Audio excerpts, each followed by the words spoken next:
right, we already opened the meeting because we had to go into closed session about something. So we had roll call, we read the sunshine statement, so now we're gonna do flag salute. Everybody please join me in the flag salute. I pledge allegiance To the flag of the United States of America and to the republic for which it stands, one nation, under God, indivisible, with liberty and justice for all. Okay. So at this time, I'm going to turn the meeting back over to the superintendent for some comments. Great, thank you.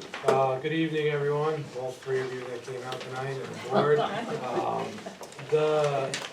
board. On next Thursday, our auditor will be presenting to the board and to the public on our audit findings or lack of audit findings. We had a great audit, which is wonderful, and kudos to Brooke and Pat and their team, but he'll be giving a thorough presentation at next Thursday's board meeting. And that's usually real exciting. For some people, it's Yes. exciting. So I want to jump into, yes, Brooke, sorry, I mean, it's really exciting. Tim? Okay. The demographic study. We're recommending on the agenda that we do an additional demographic study for several reasons. One, we have obviously growing enrollment that is not going down, hence our referendum.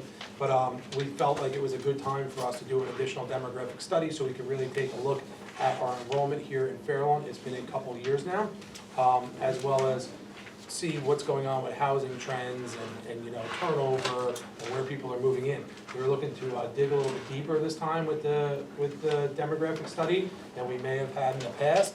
I'm going to turn it over to Brooke so she could give you some ideas of what demographic study will entail, but also besides just looking at enrollment numbers, it also allows us to plan for long-term planning for any projects that we may need to do, like a roof on a school or any big capital projects that we would have to take on. The DOE requires us to have an updated demographic study for us to put in for any additional projects or to spend money on that. So it actually serves as a dual purpose. So I'm gonna have Brooke explain some of the things that we're gonna look at. Okay, thanks. Great job explaining the long-range facilities plan. Put a roof on it. So that, putting a roof on it is Well, good exactly luck right. with I that mean, it also, it looks at Fix the plumbing. what we put in our budget for weighted enrollment adjustments, for like any unhoused students, and hopefully will give us a little bit more state aid if it works out in our favor.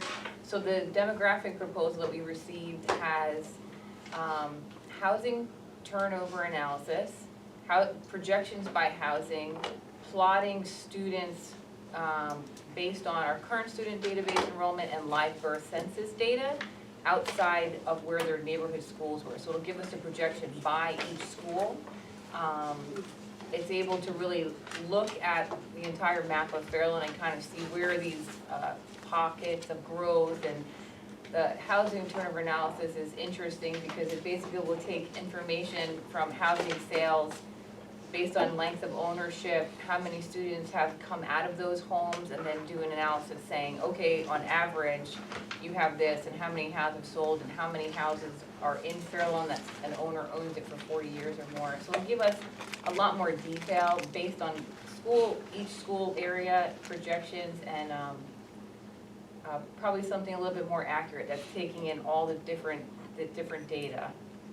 So we talked about it in finance committee, everybody seems excited about it. That's everything. It's about as exciting as the audit. Is everything going? Does anybody have any About the questions? cost. Gene, When are we planning on doing this? voting or? No, when would the demographer be coming? Probably like after the holidays, and we think maybe a couple months we would be able to report back out to the So board. yeah, I'm gonna put And he's gonna come and report. Yeah, in public. next week's agenda, we're gonna have him on the agenda, and then once that's done, I can start talking to him about the proposal, what we're looking for, and I'm sure when we come back in January, we'll send him our October 15th data, so he can start working on it. Okay, good. I'm just kidding. Funny guy. No, the other guy was good. Who was that? Mark, That's it. That's Are it. we in communication, meaning the administration, with the council for the new housing projects? Because I found out that the projects that are being built by the bridge, by the Home Depot, there's about 16 units going in there. So we're gonna follow back up with them because there was a little disparity over, somebody thought it was more, somebody thought it was less. So Brooke and I said we're gonna reach back out to them to find out exactly what it is, and then we'll circle back, because it's unfortunately, there's a couple different projects going at the same time, and a couple of them down by the bridge and River Road, and over by the other CVS, so we wanna make sure exactly which one it is, but I'll get back to the board on that. Do we have any input at all Mhm. into the construction? Well, I mean, not really. No, I'm talking about, No, I mean, they share the plans with us, we look at them, I know Elise communicates with them, can't but I say mean, no. we can't, we could just say this is gonna like really hurt us, and we do voice, we talk about some projects that are going up, and we say, like, we keep them to one bedroom, that'd be great, we weigh in, but I don't know. That's what I'm talking I don't know. about. I will tell you this, that I'm on the Open Space Committee, and when we had a meeting about 2 months ago, and actually I heard it again because I spoke to 2 people on planning board, that's why I kept saying, I was told that project there was senior housing, now they're telling me it's Yeah, I not. just heard last night. No, I'm saying the one by the bridge was Yeah, senior yeah, housing. I know. And then if they were, now somebody's telling me it's regular apartments, so, again, but I'm just saying is that, as just that, also, I can tell you this, that there was a contractor that proposed behind where the old Lee Perrins was, behind the promenade, only 500 units. And the town denied them, and then they came back, they wanted to do 300, they denied them. So I spoke with Mr. Mayor Caluso, and they understand, because even we went over brownfields that night, and with brownfields, there's just slight contamination, it's not a lot. And the guy that's in charge of it, actually is a Fairlawn resident, working for the company, brought up a couple sites of doing certain things, and right away, he was sitting directly across from me, and I just kept saying, no. We don't need it. I says, if you wanna bring anybody in, and I told him flat out, it's for public record, then they better be willing to put up a lot of money to add to our schools and pay for everything else. Because Exactly. otherwise, we'll make sure that it doesn't go through, because we cannot take any more children just because you wanna throw 500 units and stuff, so. I will tell you that this past year, I've been in contact with Mayor Caluso also. Good, and a few okay. people, so. Excellent. Emily, So I have, first of all, thank you for doing the demographic study, and thank you so much for making sure that the study this time around addresses our different neighborhoods and looks at geographic differences and growth trends. I think that's gonna be really helpful. There's 2 things you didn't mention that I just wanted to ask when you talk with the demographer as like a quality control to make sure we're getting the very best possible estimates for our planning purposes. One aspect is some demographers, from what I understand, will also take into account what homes are likely to not only be turning over, but also to be flipped and made bigger. And so the bigger homes that are going up are drawing in families with children. And I know that demographers have a way of using construction permit data to get even more precise estimates of growth according to the physical design of homes and trends in that area. So I just wanted to ask if the demographer We were did to- speak about that, like, people doing additions. So part of what he is gonna do is, he talks to the planning board anyway. And so we would ask him, along with talking to the planning board about new housing developments, is there a way for them to do some whatever kind of data he would get to say, we know that we're turning Capes into, Right. from a 3-bedroom now into a 5-bedroom. We're adding a bathroom on an upstairs, or, so we're definitely, when I do speak with him about it, that's definitely something I'm gonna ask him. Okay, Yeah. yeah, it'd be nice to get something in writing to say that. I'll just add something to that, I have a problem, the issue I have with that, because I'm also in the field, and I asked it when we had our soft borders meeting a couple of years ago, to a realtor, there's no guarantees that, because you can build a 5-bedroom, doesn't mean they're 4 people are gonna have 4 kids, 5 kids, 2 kids, whatever. That's where I have a problem with the demographer, because, not the demographer, but the way they do it, because it's, like I said, somebody could buy a 4-bedroom house, a young couple, and they might not even have kids. So you can go in there and say they're gonna have 3 kids or 4 kids. I'm just saying, to me, I get a little nervous, this is for me, to get an exact number of like how, big bedrooms are and all that stuff, I'm just saying, so. It's all statistics, so it's all I know it is, estimates. but I'm And just, I'll I'm say telling you, our last I'm not criticizing you, I'm saying that's my personal feeling about I it. understand, yeah. I'll just say our demographer last time around, we'll see next year with our enrollment numbers, but they underestimated. So it's my prerogative to do everything I can while we have this little window of opportunity to try to get those estimates Yeah, better. so this is a completely independent analysis outside of that demographic study. Good, So okay. like this will be, like, really looking at housing turnover. So even if he looks at 3 years' worth of data, within that data of these projections of students is gonna be this assumption of how many percentage of people have blown up their house or have added students, like that will be included in it, outside of him even talking to the planning board, do you know what I mean? Okay, that's Like, good. yeah. Yeah, that's a dynamic. It's a for one. completely different, yeah, Gotcha. independent Okay. analysis. The other technical thing I wanted to ask about, based on what I learned from our last demographic study, is the multipliers demographers are using for properties like crossings. So my understanding was the demographers last time around used, they call them multipliers, so it's like based on units in this kind of development Mhm. with 2 bedrooms versus 3 bedrooms, what's the percentage of children that we can expect of certain age coming through? And the demographer last time were using multipliers that were from, I think, the early 2000s, pre-recession, before there was this kind of trend of actually people with families wanting smaller units and less home maintenance and moving into properties like crossings for those reasons. So I don't know, I'm not a demographer myself to know whether those updated multipliers exist, but I think it's a fair question to ask in talking Yeah, with the I think the demographer. difference was the last time we did it was the pure purpose of getting our application approved by the Department of Education. And so they will only acknowledge this cohort survival rate, which uses these multipliers that the state has set up. This gives us this ability to say, we don't really care, we're not applying for anything from the state of New Jersey at this point. We just really wanna know projections wise. Planning for us. What is it gonna be? So we can use that data how we want without having that, remember that functional educational space, all the FES numbers that we talked about during the referendum planning process and unhoused students, and they could only use this cohort survival rate. That's the only I just methodology. wanna make sure you understand what I'm Yeah. saying though, specifically about crossings, when there are, like multifamily units with X Mhm. number of bedrooms, I'm just asking if there will be a conversation with the demographer on the historical Yeah, multiplier that they're using, because crossings presents such a new dynamic for Fairlawn, we wanna make sure we're getting that piece right for Yeah. moving forward. It will save us a lot of back and forth, I Yeah. think, later on if we get that part, we Yeah, feel confident I about agree. that part. Okay, thank you. Okay. Thank you, Mr. Barbarono. In response to Mr. Spindell, I wholeheartedly agree with what you stated. This board had an opportunity to speak with one voice and send a resolution, which I offered, and it was voted down. However, I am aware and I'm optimistic, but a little cautious, because I have heard the council members express that they are fully aware of the enrollment issues our school district is facing. I want to really commend Ms. Bartley for the presentation in the committee. I'm not speaking about the committee, but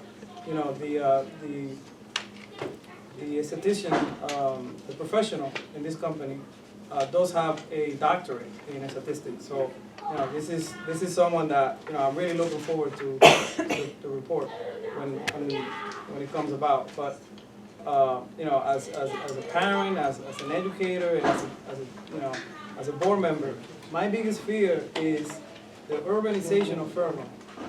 Like, I strongly agree with Mr. Barbarulo on this case. I only have one child. I have a four-bedroom house. So what he stated is 100% correct. We have neighbors converting garages to put another bedroom. We have people getting rid of their garage to put more cars. Having all these people live in these tiny homes. But, thank goodness the economy is very, very good. So that helps because there's less people moving in with so many family members. But as the taxes go up, more people have to live together in order to afford to pay the taxes. So, I'm very, very concerned, long haul, that all this development, and I stated this, and there was a member of the public who was a little upset that I mentioned the crossings, as Dr. Cohen mentioned, but we really have to have something that the council can look at and say, take this into consideration, because we can't We can't return the kids once they show up. We have to educate them, but we get blamed when the taxes go up. Thank you. You know, anything else? Mike? Just a question for Ron or Paul. Isn't it the planning board that has, like, the council can't, the council isn't the first person that gets it, the planning board gets it, and the council doesn't get it at all. Well, actually, to be honest with you, frankly, it goes to zoning first. Zoning, I meant, zoning, but I mean, Yeah, yeah, zoning's zoning already- clearly, but the yeah. does the council, I don't believe the council has Not any on- say on it. Not on houses to do additions, the zoning office is the ultimate say of that, they'll Right. tell you whether you're too much Development. impervious and development. I'm talking about development. But if it development, it goes to zoning first, then it goes to the planning board, and then they have to come up with an idea like how they're gonna, it's all about that.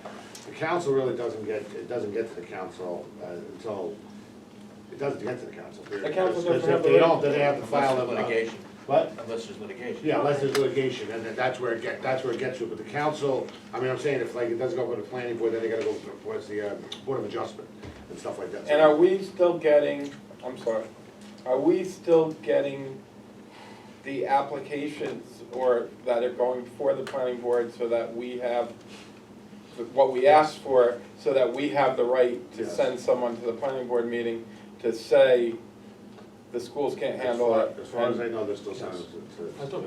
So we have the right, so that's our recourse, correct, correct? That's our recourse Correct, is, that's right. if something goes before the planning board, we could send representatives from the Yes. school board and, Yes. and fight it. Yes, That's our only recourse, correct? pretty much. Emily? I just want to clarify, it's the council that appoints the members of the planning board and the zoning No, board, but- correct? Thank you. I just want to. Yeah, but, Okay, that's all I wanted to clarify. Actually, the zoning officer is not appointed by the council, the zoning officer is an applied job. They apply to the town. That's done by technically the construction. One second. Yes. The zoning officer. The office, yes, no, you're is right. appointed by I'm just saying the only other action is that he has to adopt the ordinance itself. there's a holiday, so there's a Kids. special education Holiday. thing at least- place. I just wanted to say that I go to the EDC meeting, which is the economic development, and all these places that you're talking about, they all come and present to them, and the mayor is there, and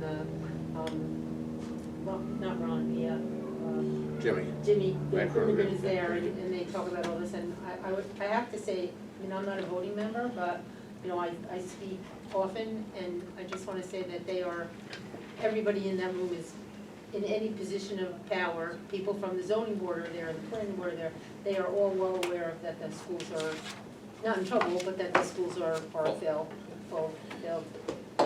full. All right. Anything else? No? Okay. Go ahead, Pat. I'm gonna show you the calendar up here. All the board members should have a copy of the calendar, but the two of you in the public, you have a giant screen to look at, just for you.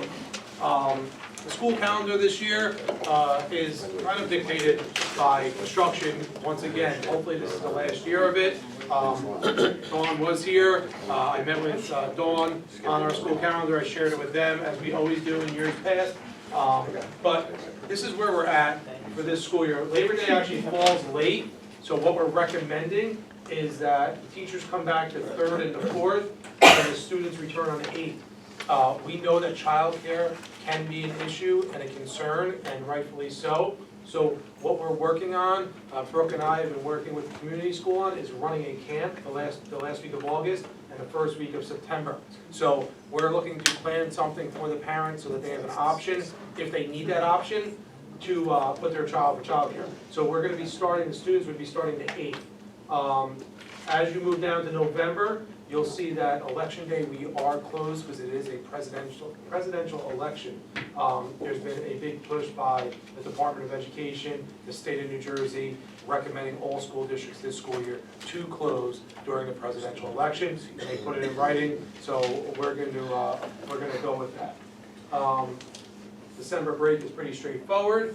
You come up to February, this year again, we're going to shorten the February break. We're not gonna have the full week like we've had in years past. However, what I am recommending is that next year, for the 21-22 calendar, I will be recommending that we put that week back into the calendar when we're back on a normal schedule and after construction. April break falls here, right after Good Friday. It's Good Friday the week after. The reason why we tacked it on there was because if we did it too early in the year, it was just too close to the February break, so we wanted to give us a little space there as well. On the bottom, you'll see us, I don't know what I just did there, there you go. June 21st, 22nd, 23rd is looking like half days, but what I am recommending now, which doesn't reflect here, and you'll see it next week, is that June 21st is a full day, and the 22nd and 23rd are half days only, so that it doesn't put the burden on the parents or childcare 3 days in a row. It'll only be 2 half days, the 22nd and the 23rd. And then we'll be getting out, the last day for teachers would be the 24th.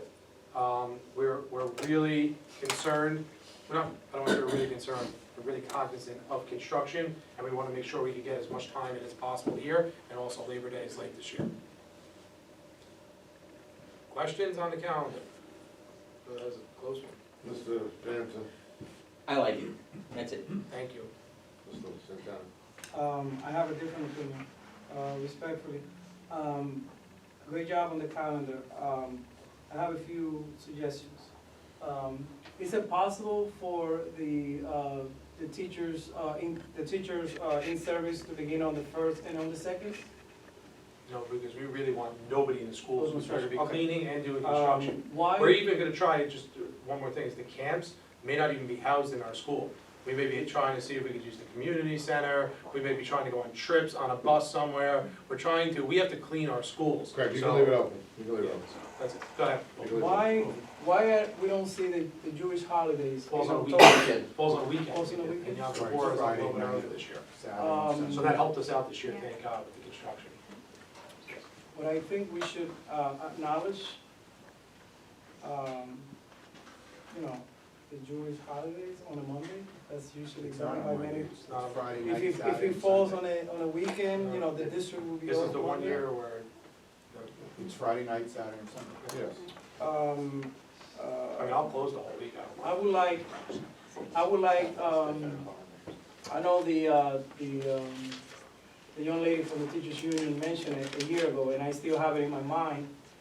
As a parent and as a teacher and as a board member, I think I would like to see the children actually learning about diversity in school, not just having a day off. I would like the Martin Luther King Day to be a full day where children are learning about Dr. Martin Luther King and all of that in school. Rather than just a day off, go to the mall and shop.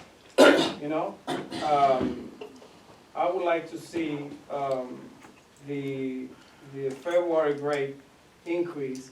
Here in Fairlawn, I have learned as a new resident for 5 years that the February break for residents that have been here 30, 40, 20 years, it's a staple of the community.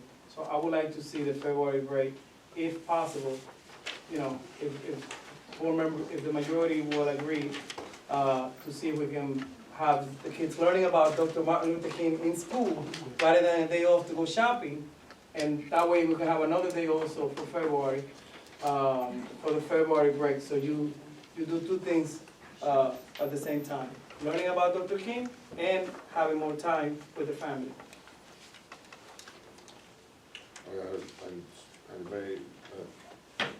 Are you asking a question, or I want to deal with Wilkins' thing right now? We can do it the same way.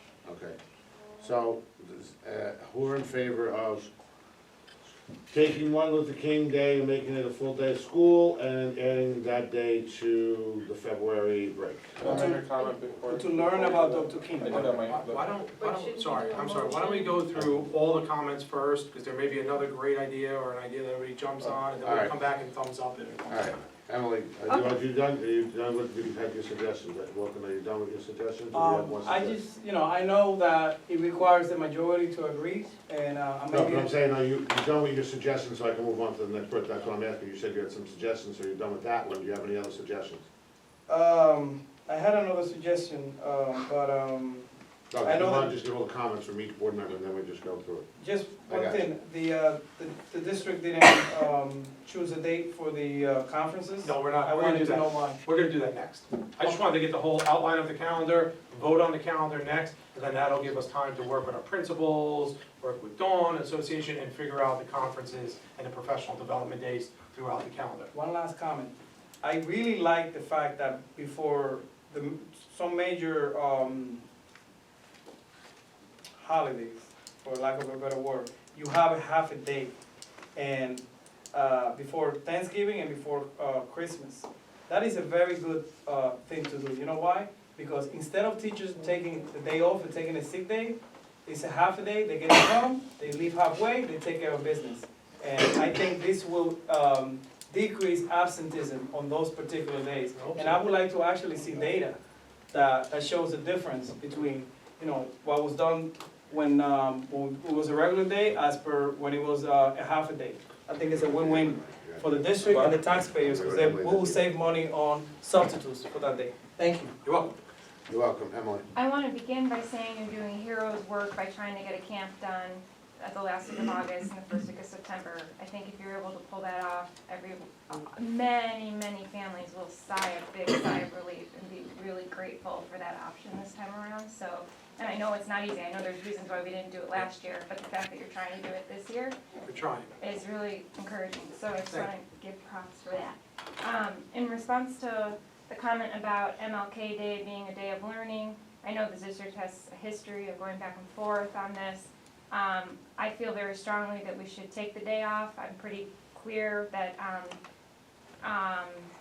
many individuals who identify with African American community have stated that the only way to truly show respect is to give the day off, to give it the weight of the honor that a leader like MLK deserves. And I think it's not our prerogative to argue how members of that community should feel honored. If people want to not go shopping and do something else, there's an option. And I think it's actually a great idea if the community school had the capacity and interest in running a camp on Martin Luther King Day for parents who want to sign their children up for some kind of service learning or some other kind of MLK themed camp that day. If that's something the community school would entertain, I think that would be a nice compromise, just to give people options, but I do think schools should be closed on that day. I think that's the right thing to do. The only other comment I had is more of a question, not looking for the calendar to change this current year. I'm curious to know when we go that late into June. I know we did last summer because of the construction, and it looks like it's going to happen again. I'm just curious what the absentee rates are for those days with overnight camps starting that week of June, and if it has any implications for pushing kids over the chronic absentee mark, or if we can really stomach that the kids that go in camp don't have, on average, accumulated absences, that it makes a big difference in the chronic. So I just was curious if the district would look at those data so that we can make more informed decisions moving forward, that's all. Yeah. Mike? All right, a couple things. First of all, thank you very much for doing this, and thank you very much for having it this early. It's amazing how all of a sudden now calendars are coming out earlier, and it makes it easier. I know even in my school, they just voted on the calendar, and I couldn't believe it. A couple things, I wouldn't change anything. I don't want to change anything. January 18th, I've been in Martin Luther King Day. I've been in major discussions back and forth. I've been in most of the time losing discussions back and forth, but I have said my point. When we had half day and we had an teacher in-service day, there was a lot of criticism about having the teachers in and the students out, and all sorts of things back and forth between the half day and the full day, and the full day off. A lot of complaints were had because the day of diversity that was planned for MLK Day in the school it didn't happen across the board. I mean, I'll just say it that way. It didn't happen across the board. Very hard to police what individual classrooms do and what individual schools and stuff do. I do believe wholeheartedly, and I think we do it. You could actually correct me if I'm wrong, or Natalie. I think we do have diversity, lots of days of diversity, and especially around MLK Day. And I think that needs to happen. I think it is happening and continues to happen. And as we get more diversity in the community, I don't know how we could be more diversified in this community, but yeah. We've already had talks about increasing it as well. So, and I will just say this about Martin Luther King Day. I know from being in a previous district that when we didn't close, the Department of Education forced our hand, and they were not happy that we were opening, because even as much as we may do lessons all day on it, they looked at it as a disrespectful thing, and they really forced us to try to say, like, you're one of the only districts not closing when everybody else is, and what does that say? So they really, they took a pretty strong stance on it, so, yeah. So I agree with that. I actually do not agree with changing, I like the way you have the 21st, 22nd, but, yeah, 21st, 22nd, 23rd, as all three of those half-days. Yes, I agree that half-days are pain for parents, and if we could do something for parents, that would be great. But I also, that's the hottest time of the year, get the kids in for the minimum day, and get them out, because, yes, even though our classrooms are air-conditioned, there is spaces, there's lunch spaces, there's just, it's just, why keep them in there those last 3 days? And I, as a teacher, and having kids that have gone through, knows that those last 3 days, there's a minimal, people are wrapping it up. And you can wrap it up in a minimal, you can wrap it up in the middle of the day. And I know most schools around here, if they have those 3 days, if they have like a Monday, Tuesday, Wednesday at the end, they're all half days. I mean, there's not many schools going full days. So I just disagree with changing what your original thought was. Otherwise, I think, considering the presidential election year and everything else, that this is a great calendar, and I don't want to go up to option We're not Q We're this not. year. voting next week. But that's what I'm saying, so I'm willing to vote on this calendar as written. Did you have, I'm sorry, well, I didn't see your hand, so I apologize, but go ahead. Yeah, when you get to speak third, a lot of the things have already been said, but I do want to reiterate what was said because of the importance.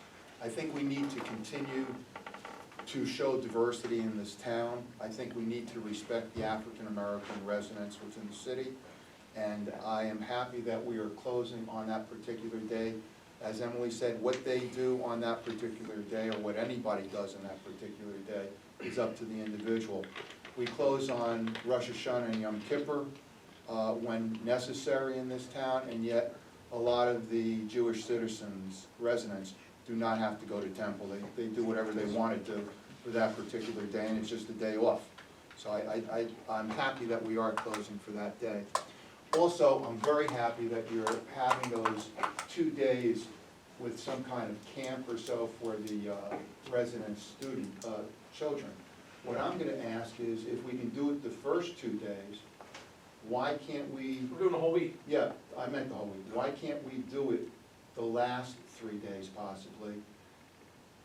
And make this something, Want to close these 3 days? no, make it so that there's camp in the afternoon.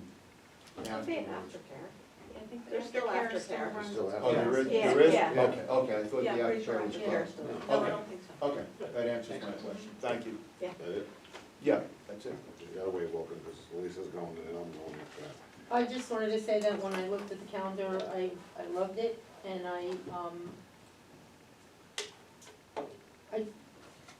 I thought that I heard you say that this already went through the union representative, right, this isn't like, so that they were in on, I shared it with Dawn, we had some conversations, not a lot, I'm not gonna sit here on camera and say that they've had it for a long amount of time. I actually emailed the door and forgot to attach it, so it's on, but then I handed it to her, and, but no, we did, and, you know, That's what I I don't mean, wanna so- speak for her, but I know that one of the things that they really want is February break back.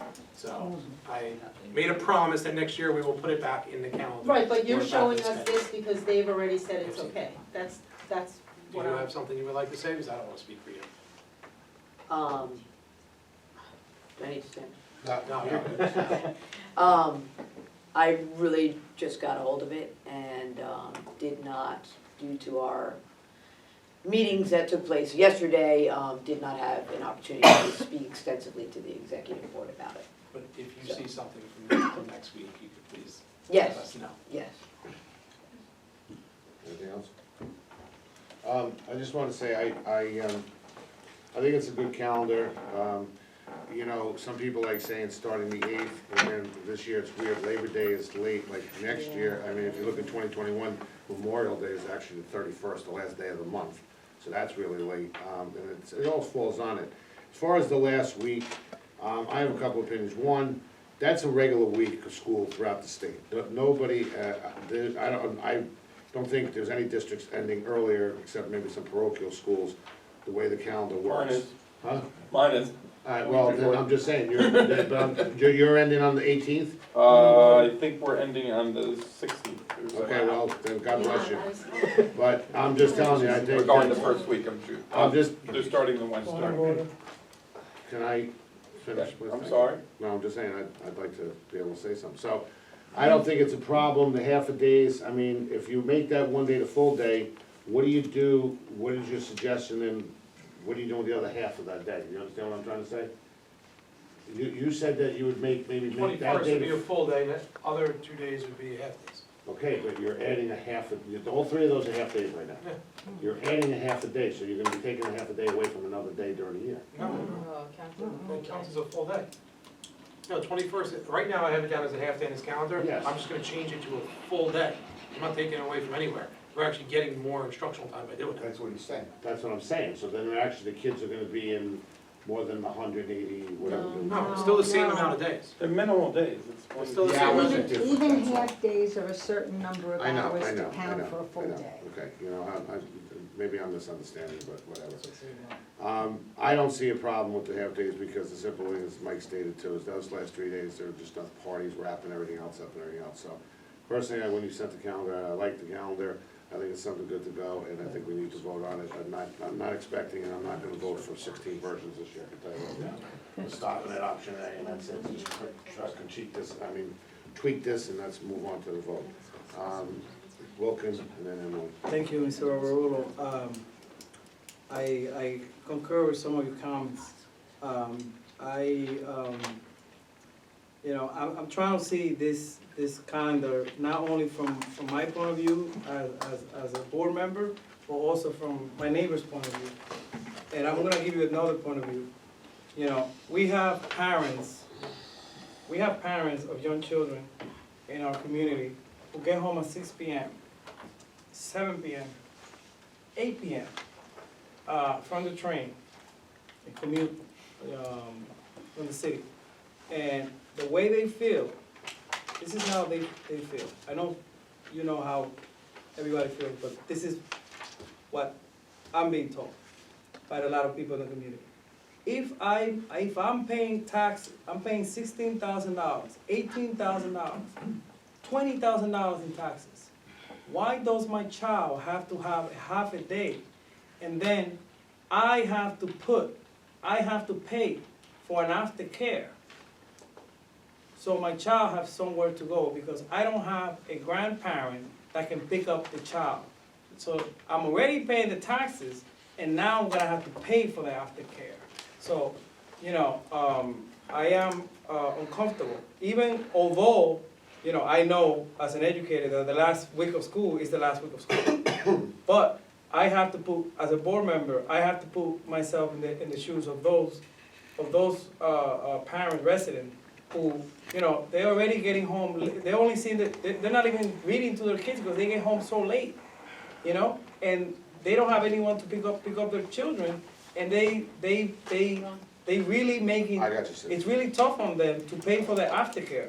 Is there something the district can do to alleviate the cost or something, you know? Wilkin, can I just interrupt you for a second? If somebody works and you have two families working, they have to worry about taking care of their children. They had children, they have to take care of their children. So whether we offer aftercare or not, in the summer, when they work, we don't offer aftercare. The parents have to find proper camps or proper supervision for them.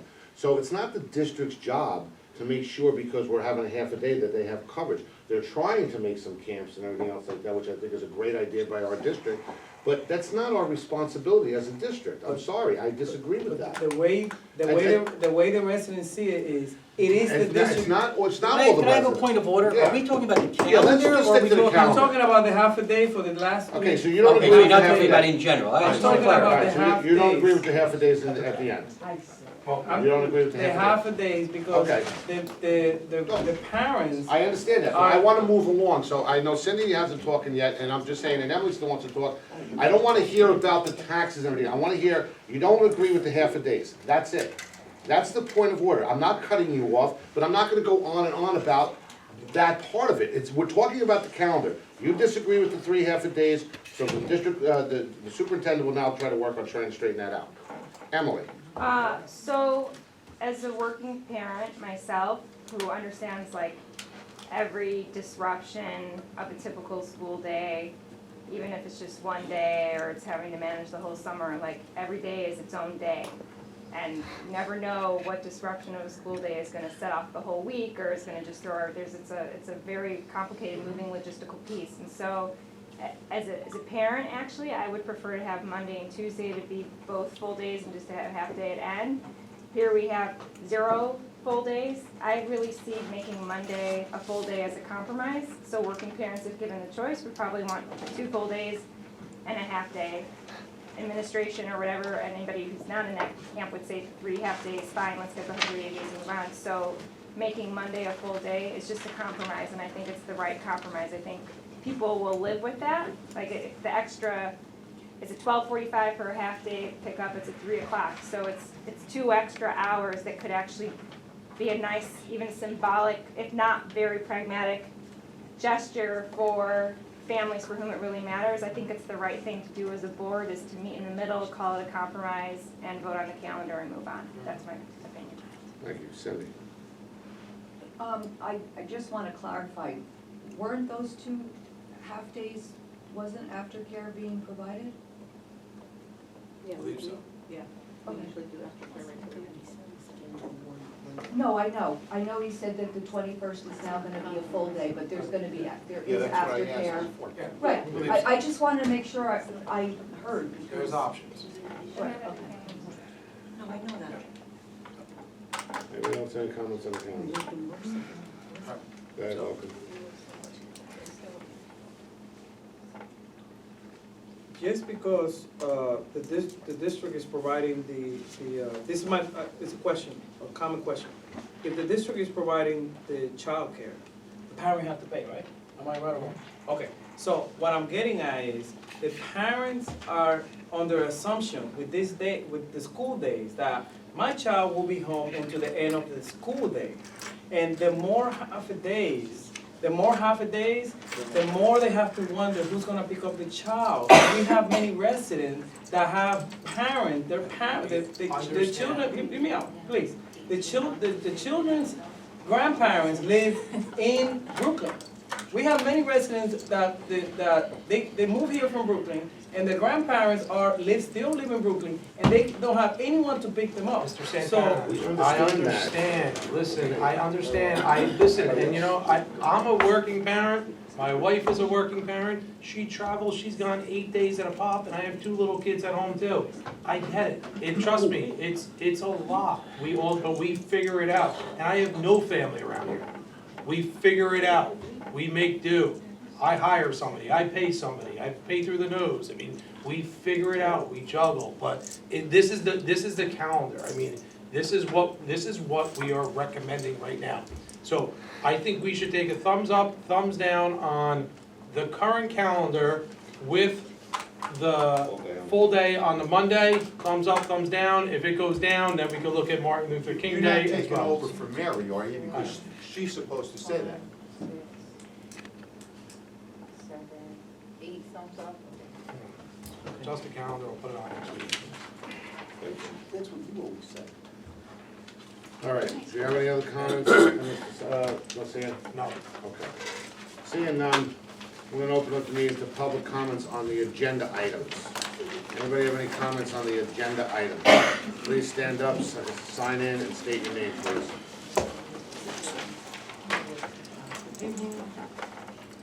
Vladimir Ilkin, 1709 Greenwood Drive.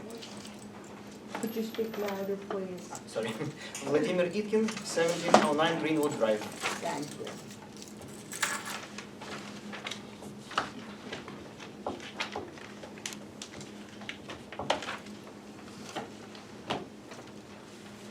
So, on the agenda items, first on the calendar, just to confirm that the school is opening later because the construction is planning to be going on until the last day. Yes. Okay. Secondly, Hopefully it gets done earlier, but yes. But also too, it's Labor Day, so we're not starting before Labor Day, which we did one year, and I can't stand starting before Labor Day personally, but I'll say. But yes, you are accurate. You are correct, but it's Labor Day is the 7th. okay.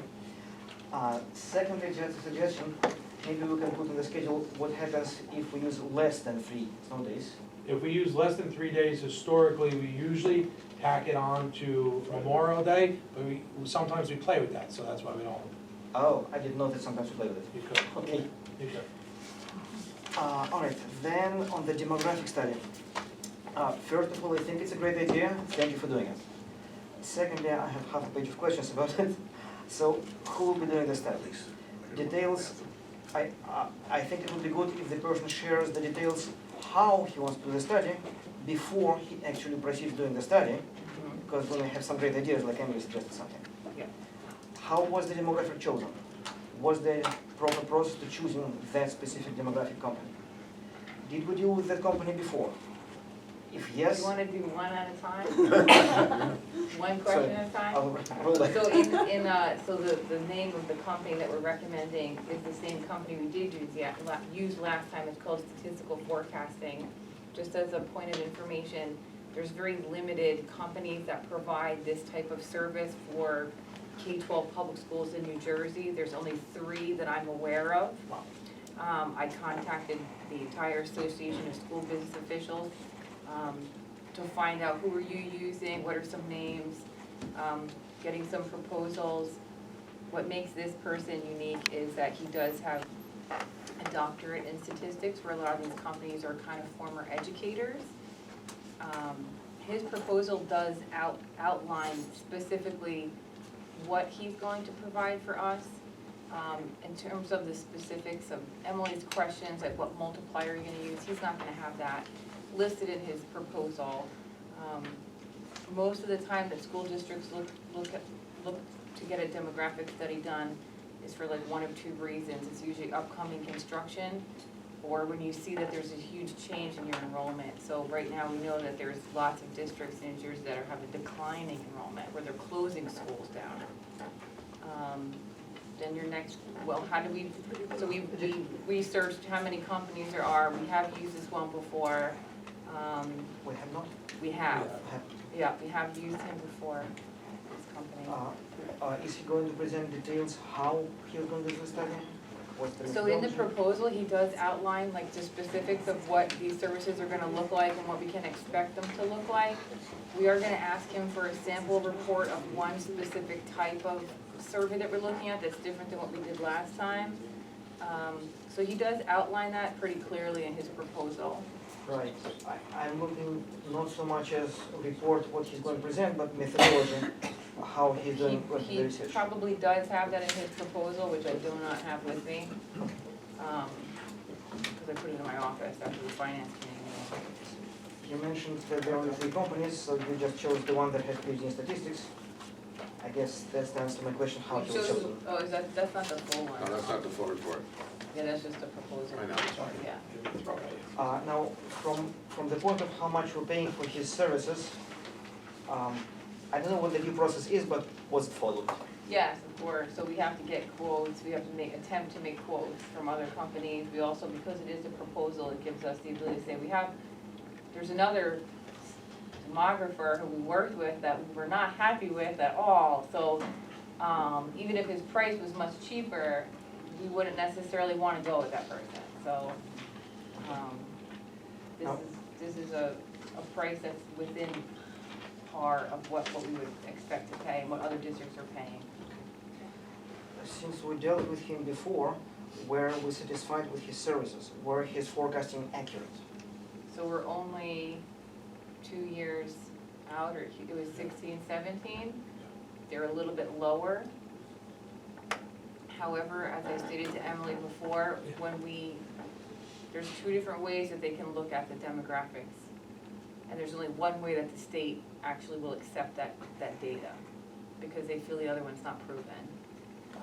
The last time we did not we didn't go for more, we went for the really basic level, because we needed that information specifically for this application to the DOE.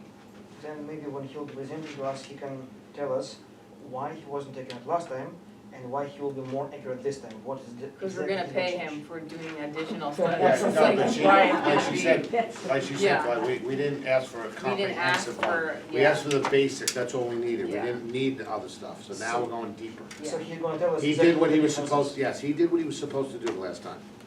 Okay, he Yeah. did exactly what he was supposed to do. This time he's gonna get even deeper. Right, and he's going to explain to us the difference between basic and deeper. Yes. Now, just another idea that I hope he'll take into account. When he'll do projections on new developments, both those that are being built now, as well as look at open spaces in the town that could potentially in the future. Not a lot of open space, no bigger, I can tell you right now, I'm on the open space committee. We should have a list of specific areas in town, very specific. If you need open space in this town, you can go on the website and you gotta go onto the open space committee and it'll list everything that's open left in this town. Oh. I'm being honest with you, I'm on the committee. So he did, in this proposal, he does that, it's a detailed housing analysis, so it will compute student yields explicitly based on Fairland's housing data. And what he's gonna do is more specific yields for any proposed housing construction as compared to the yields available from statistical information. Unfortunately, it's still based on 2000 census, so, so part of this is, there's a 2015 census, but it's like a live birth data census, it's not the same as the full census, so. Last census was 2010. 2010. Next year. So so basically saying he's gonna use more specific yields, so he's not basing it just on the 2000 census, So he'll based on just Fairlawn 2010. specifically. Does it say 2010? It says 2010. 2000 in it, yeah. It's 2010. Okay.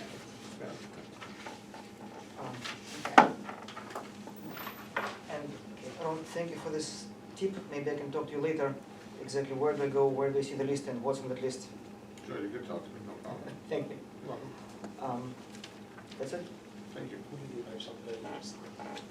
I have something for you to Sign before you leave. Oh, sure, okay. Anybody else in the public on agenda comments? Hello, Dawn Ebner, Fairlawn High School, Fairlawn Education Association. I have one a request. Want to say 2 requests or 1? One is a request, one is a question. Okay. G2, Yes. where can I find a copy of the draft? When I go on, all I see is the current policies, so where would I be able to find these? All of them or revised? just certain ones?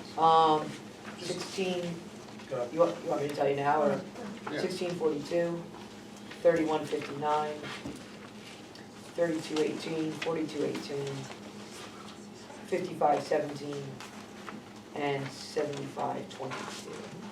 How about this? Email. Email, okay. Those numbers are just After all that. way too quick. Okay. No, I got them, I got thought them it all. was No, it's Dawn, I got them all, I'll let them know, I got them all. Okay. Yeah. And then my second question is on page 20. P4, number 2. It shows that this is a replacement position But it appears to me just to be like that they're gonna be at an additional school. So I'm wondering how that's a replacement. Are they replacing somebody at Edison? I'm sorry, to tell me the page. again. Yep, page 20. Page 20. Oh, I have 24. Okay. The speech therapist?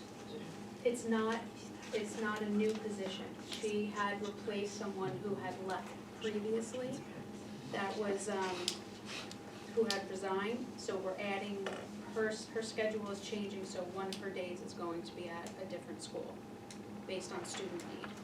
Okay, so she'll spend one less day at one of the other schools Exactly. and then, Because the need shifted, exactly, Okay. exactly. okay, okay, thank you. Yeah. And that's it for me today. Thank you. Thank you.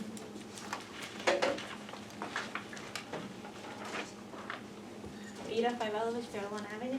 I was just curious, for the policies on page 3 of the agenda for the next week, is any of it gonna be public record before you vote on it, so that the public can actually have a comment? Yeah, their old policies are on the website. Even the new ones? Not till they're. Oh, not these, okay, I apologize. So then how They're does ACD. the public get to voice their opinion about the policy? Really, and once it's adopted, they can raise questions about it. But before you adopt it, you wanna ask, you wanna have a concern.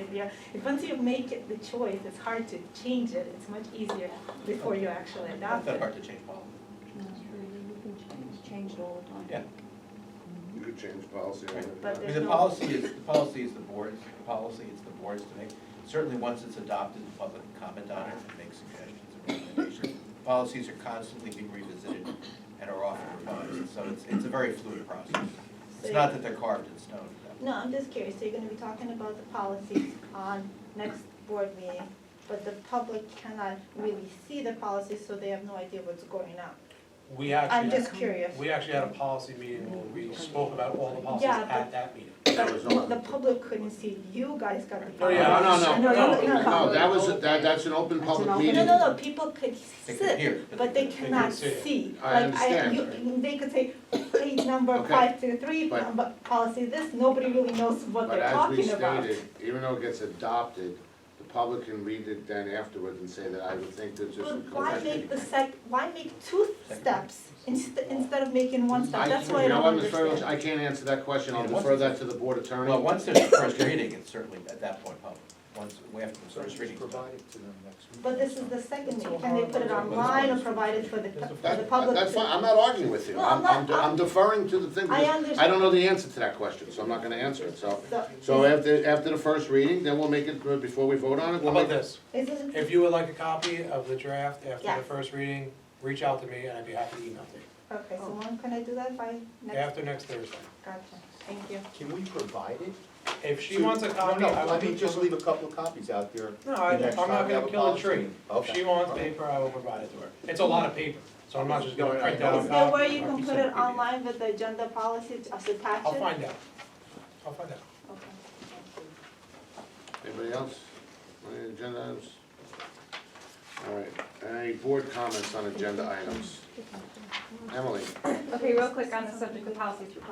This has come up before at a policy meeting where members of the public have asked, and then because they're not past policies, we didn't want preliminary versions of policies, but I actually philosophically think that we could just put the word draft on top of document and for our policy meetings, have some extra copies for the public to be able to follow. I know, but as a board, we can decide that we want that. That's a board, that's Yeah, that's a our board prerogative. prerogative, the board can do it if Yeah. it chooses. So I'd like to encourage my board colleagues to consider that we just do that little extra step. If the public wants to know about policies, then there's no reason why we can't make that accessible to them at our meetings. If not, online. But I think at least for the people who come out for policy meetings, to give them the courtesy of being able to look at what we're looking at, and we could just write draft on top, and that way it's just clear as a draft, and maybe we could do that. I don't know, so Mr. Barbarillo, I would just, ask maybe we could just do a thumbs up or thumbs down on that at some point, doesn't have to do right now, but I think. No, do it right now. Can we wait, because I might have a comment. What? Okay, Other people might have comments, so Okay. can we wait? All right, I'll say the point of order, I got it, Mr. so Santana. then the only other thing I'm the on chairman.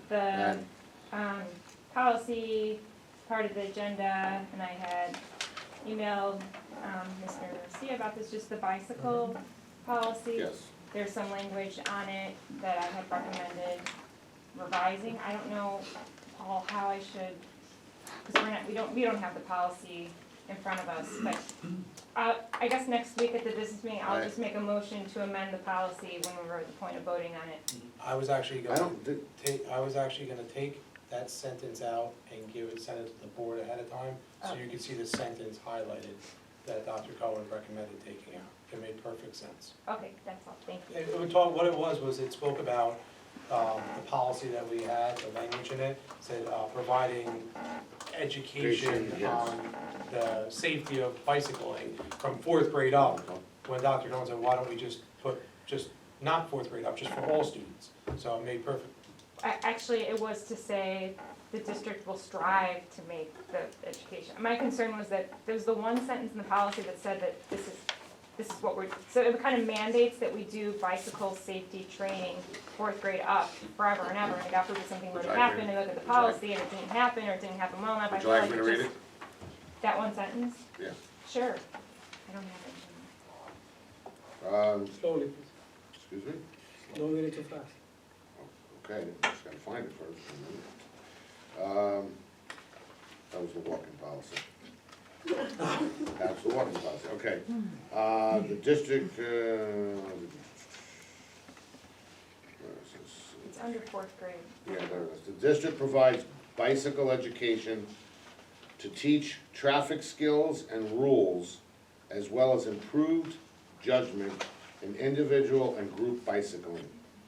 The district recommends that every child take this training or a similar bicycle safety course before riding in traffic. So my point is, I actually love bike safety, and I'm sure we're doing a fair amount of it, but I just don't want our policy to mandate a specific practice that doesn't actually make sense or is not really that effective. So I just wanna make it a little bit more open so that, It was good, it was good. that's all. Actually, Thank you for. I had actually, when I read that, I said, I called him, I said, that doesn't sound right. And he was busy that day, so then when you called us, I couldn't pick up, Emily, that's it. Mike, you had your hand up. Oh, You okay. said you had. No, I was trying to think of why I had my hand up. All right, I agree with Dr. Cohen as far as the policies. The one thing I caution is even if you put the word draft on something, once something is out in writing, people don't necessarily consider the word draft. It goes out there and they see it as a done deal, even if the policies never get adopted, never anything. They saw it in writing, and it's just that word draft doesn't tend, I don't believe it tends to get noticed. It's, this is what was brought up, this is what was decided, and it comes back to haunt us, and that's been my, but I don't philosophically have a problem with providing policies that we're gonna vote on. I actually agree that if we're gonna vote on something, and someone has the right to look at it, but on the other hand, we were voted in to vote on policy and make policy as a representative. Anything else? Mike, anything else? No, I'm good. Okay, Wilkin, Mark, did you have anything? I just thought we were gonna take a vote. No, like I said, let's go to the comments, and I'll put the thumbs up. I have no comment. All right. Thank you, Mr. President. I don't like again, the high number of students per chaperones on certain field trips. Wait, we're taking a No, we're thumbs up taking it first. on before- No, Oh, I thought it was time for my I said comment. I'll let them do all their comments. All the comments. all the All the No, I comments. thought all the comments on that topic. Of anything on the agenda? Anything on the agenda, yes, all their comments, and then I'll do the thumbs up. Just won't thank you. Okay, Emily, is that okay? Okay, as I stated at the last meeting, I have been growing concern about the number of students per chaperone. In particular, certain ones, for example, Fernald High School model, United Nations, 20 high school students per chaperone. I think that is just too many students for one adult to supervise through a field trip outside of our community. Now, I am only referring to the per chaperone as listed on the agenda. If a parent, if God forbid there's an issue, people are gonna say, how many chaperones were there? And the ones, the number of chaperones officially are the ones listed on the agenda. So those are the ones I'm going by as a board member. Well, we told you those are the paid chaperones. There's more chaperones on the job. Okay, so I would like to for clarity and, you know, if we have committed volunteer chaperones, that they also be listed. No, it's- Because how do I know as a board member, in order for me to cast a vote that I view as the safety of the children, that we actually have, let's say, 5 instead of 3? So if we have more, it should be listed there, so I can, you know what I'm saying? This is actually, what's on here is what we know as of today. So so if it's, even if they're not paid, they're on here as of now. So, but from now until, pick a trip, New Jersey, no, that's a bad one. Not a bad trip. Money, where is it? Model UN, when is it? That's when- 2/6 and 2/7. All right, so on February 6th, when they go to Model UN, from now until then, you may have 3 parents who say, hey, I want to chaperone that trip, I talked to my boss, I can take that day off. So it may increase by then. So there's a good chance that this number goes up because of parent volunteers or parent chaperones. But as of right now, when they put it in, this is what we know. That is very good information for me as a board member, because it will make me, it will help me make a better decision going forward. What I will do is, I would not want to discourage more volunteers, you know, with my vote, but I would like to encourage the district to present to the board numbers that are more comfortable. For example, the Furlong High School Ecology Center field trip to Ringwood. I know it's up in the mountains, you know, 20 students per chaperone. But I understand what you're saying, but more comfortable to you, not more comfortable to us. And as administration, it goes through a process of about like 6 different people by the time they're signed off on. And when a teacher goes and says, this is what I'm comfortable with, an administrator signs off on it, by the time it gets to Dr. Bacatina's desk, by the time it gets to me to get onto the agenda. So I mean, there's a lot of checks and balances of people saying, okay, I feel comfortable with this, and trust me, there's a lot that we send back. I do commend the district. I did notice, I compared the chaperones from last meeting in the agenda for the workshop, and I have seen a significant difference in the terms of the chaperones. So I do commend the district, but I do want to emphasize that, because I believe that's a safety concern. I do have an issue with the policy for the bicycle also, but a different wording. G2, policy 5514 on page 3. I read the whole policy. School bicycle policy, page 3. On the actual policy that we received by email, policy 5514, it states, and I quote, bicycles must be parked on the racks provided, end quote. I am uncomfortable with that because, you know, I think it puts the district in a compromising position. You know, let's say if Mr. Rodriguez has a child and has a bike, and there's nowhere for that child to park that bike, and someone gets hurt by that child's bike, or the child gets hurt, you know, I know that I know Mr. Norcia, you did provide me the information that there are racks in all schools. But if we are mandating that all bicycles must be parked in racks provided, the way I view as a layman is we have to have racks for all bikes that show up to our schools if we're mandating that they must be parked. You know, so I don't know if that opens a can of worms legally. Let's say we have racks for 10 bikes, right? We are encouraging students to ride their bike to school 20 kids show up, there's only space for 10, hypothetically speaking. What do we do? Are the extra bikes gonna, stand in the way of the sidewalk? Are they, that could be a safety issue. And if someone trip and fall, our insurance is gonna be on the hook. So, I would like to know what's the opinion of Mr. Green on that.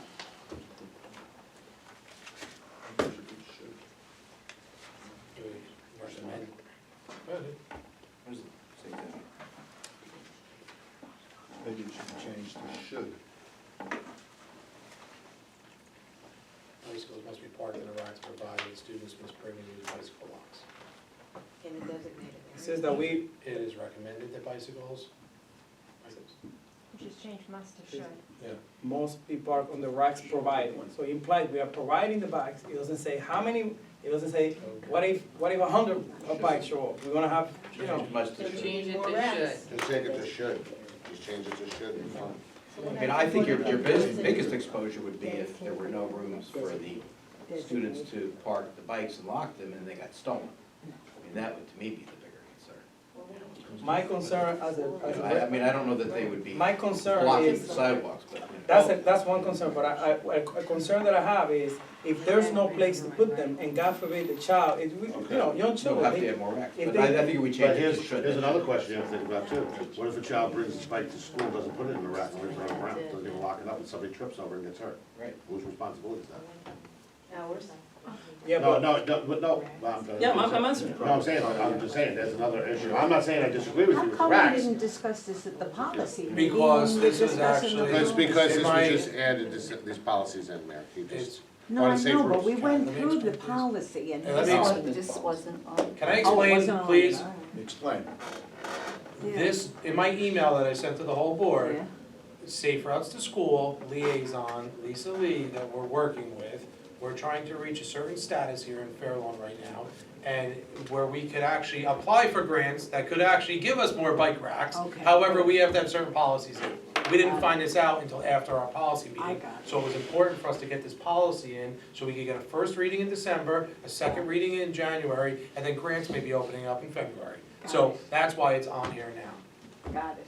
So are we going to tweak that wording to Yeah, protect the make it- district from we'll make any it sure. financial harm Well- and potential economic liability? Because if a neighbor's child, Okay, yeah, we're gonna do We it. got Yeah, we're gonna do it. and last for my comments, lastly, I agree with Ms.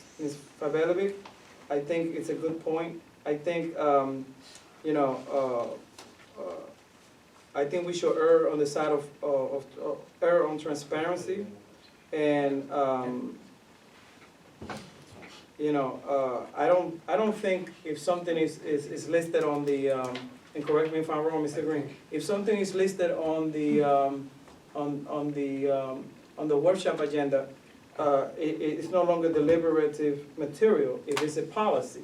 I think what I'm gonna do is I'm gonna put it on the website just as a draft, as a link, so that you can look at it, rather than printing it out. Listen, you see how much wasted paper's out there tonight? I mean, it is a waste. I So just- I'm gonna put it on the website as a draft, a link, so you can click on it or look at it. I just want us not to be defensive about it, because, it is kind of illogical to me, respectfully, I don't mean it in a bad way. It is kind of illogical that we have this, but we don't have, I wanted to see a print copy of the policy. And lastly, I would like to request respectfully that all board members be emailed, as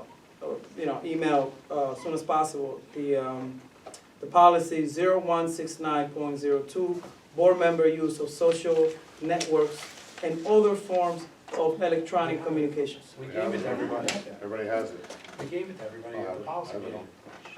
I would like, But I the emailed most it. It's also updated in the copy. I have it. Okay, can you please send it to the board? Everybody got it already. An electronic copy. Everybody got electronic We copy. emailed everybody the whole Policies. attachment of the policies. We did. I was trying to find, I can't find it on. Well, we did send it out, Okay, but did. we'll look at it. I'll resend it to you again. I'll have Lisa send it to you It's a lot of tonight. email. But I'm just telling you that we did send it out. Mary, I'll put you on the list, because I got some people. But it's not an agenda item, I want to discuss something under new business. I understand, I didn't get there yet. Good, I'm just letting you know. I understand. Cindy? I don't know where they are. I have absolutely no idea what I was raising my hand about. Okay, well, if you remember, I'll give you right back to you. Mike?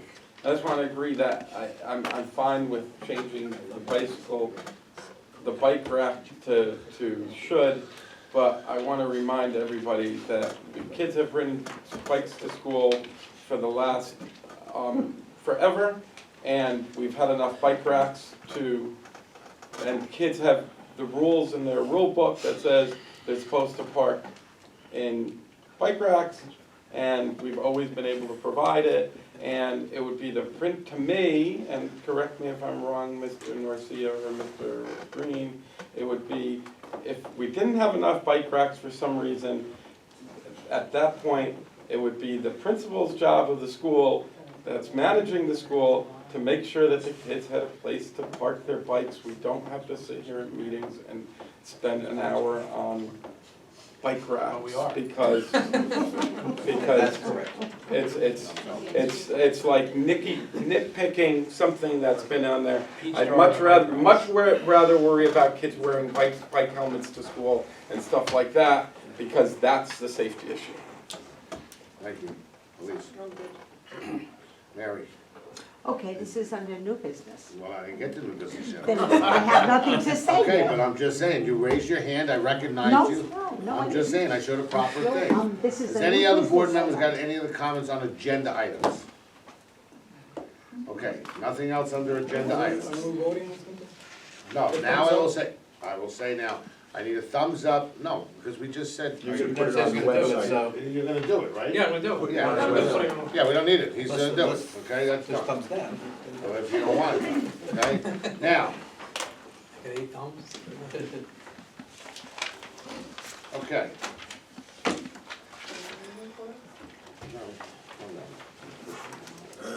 Okay, now, board comments on new business.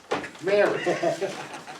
Okay, so the Thank first you, Mary, thing. it was nice talking to you, no, okay, go ahead. Good. The first thing is I'm glad that Itkin is here in the audience because this, I would like to kind of go over one more time, the history of the board retreat and of why we have the board retreats.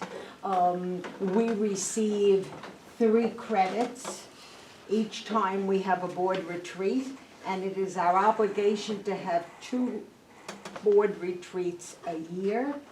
And as we accumulate those credits, that's what keeps us with our master board status.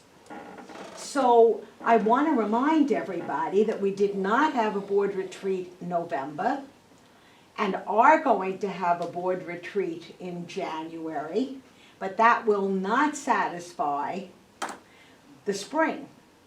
I'm just reminding everybody that to keep your master board status, you're going to need to also schedule a board retreat for later in the spring.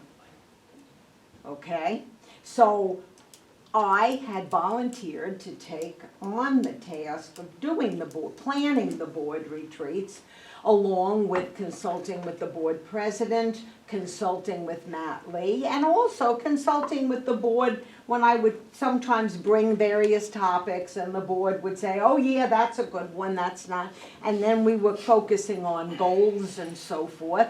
Okay, so I'm not doing that anymore, and I just want to remind everybody, Ron knows, that somebody has to be in charge of doing that, assisting the board president. I personally don't think it should be the board president, Ron. I think it should be in consultation with the board president, only because it's just another job, and you talk, you know, it's just another thing. But that's for the board to decide. That's number 1.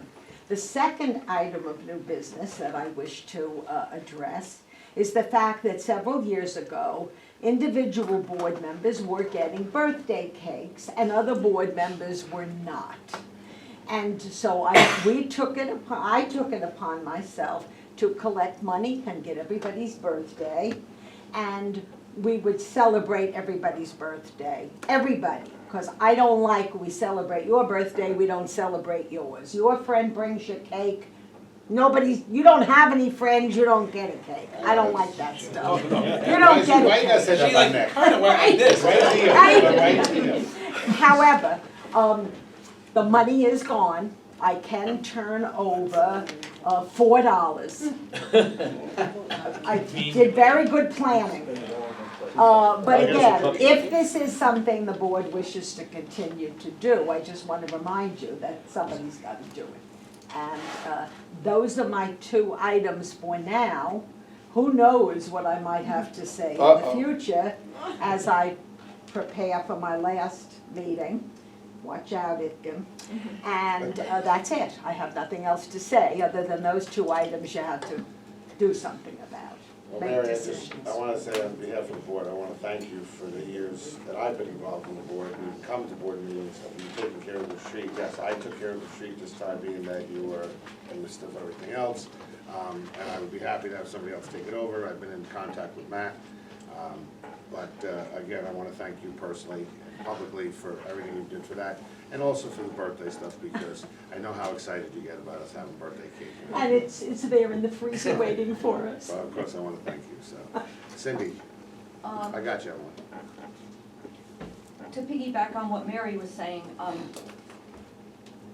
in your talks with Matt Lee, Which will be tomorrow. I'm very concerned that we did not make our 6 credit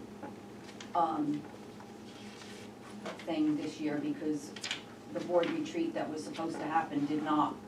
I'm very concerned that we will lose the master board status, and I don't wanna have to start from scratch. So if you can find out whether or not we are out of luck or we have to start all over again. And also, I agree with Mary that the president's position has so many facets. I'd like to make a suggestion that maybe we take the vice president should take on the role of doing the board retreats. I agree. No, I'm not talking about, I'm not talking about the sitting vice president, I'm talking about the position of vice president going forward until somebody else changes the deal. I mean, I think it would be a good role, actually, for the vice president to take on. And the birthday cakes, don't forget. Well, I wasn't gonna talk about that, but I thought it was a good suggestion to have the vice president take on That the is a role. good suggestion, and we can talk about that later. Thank you. Anything else, Cindy? Social director. But I will be speaking to Matt Lee tomorrow about a few other things, so I will ask him, and then I'll get back to the board. Emily?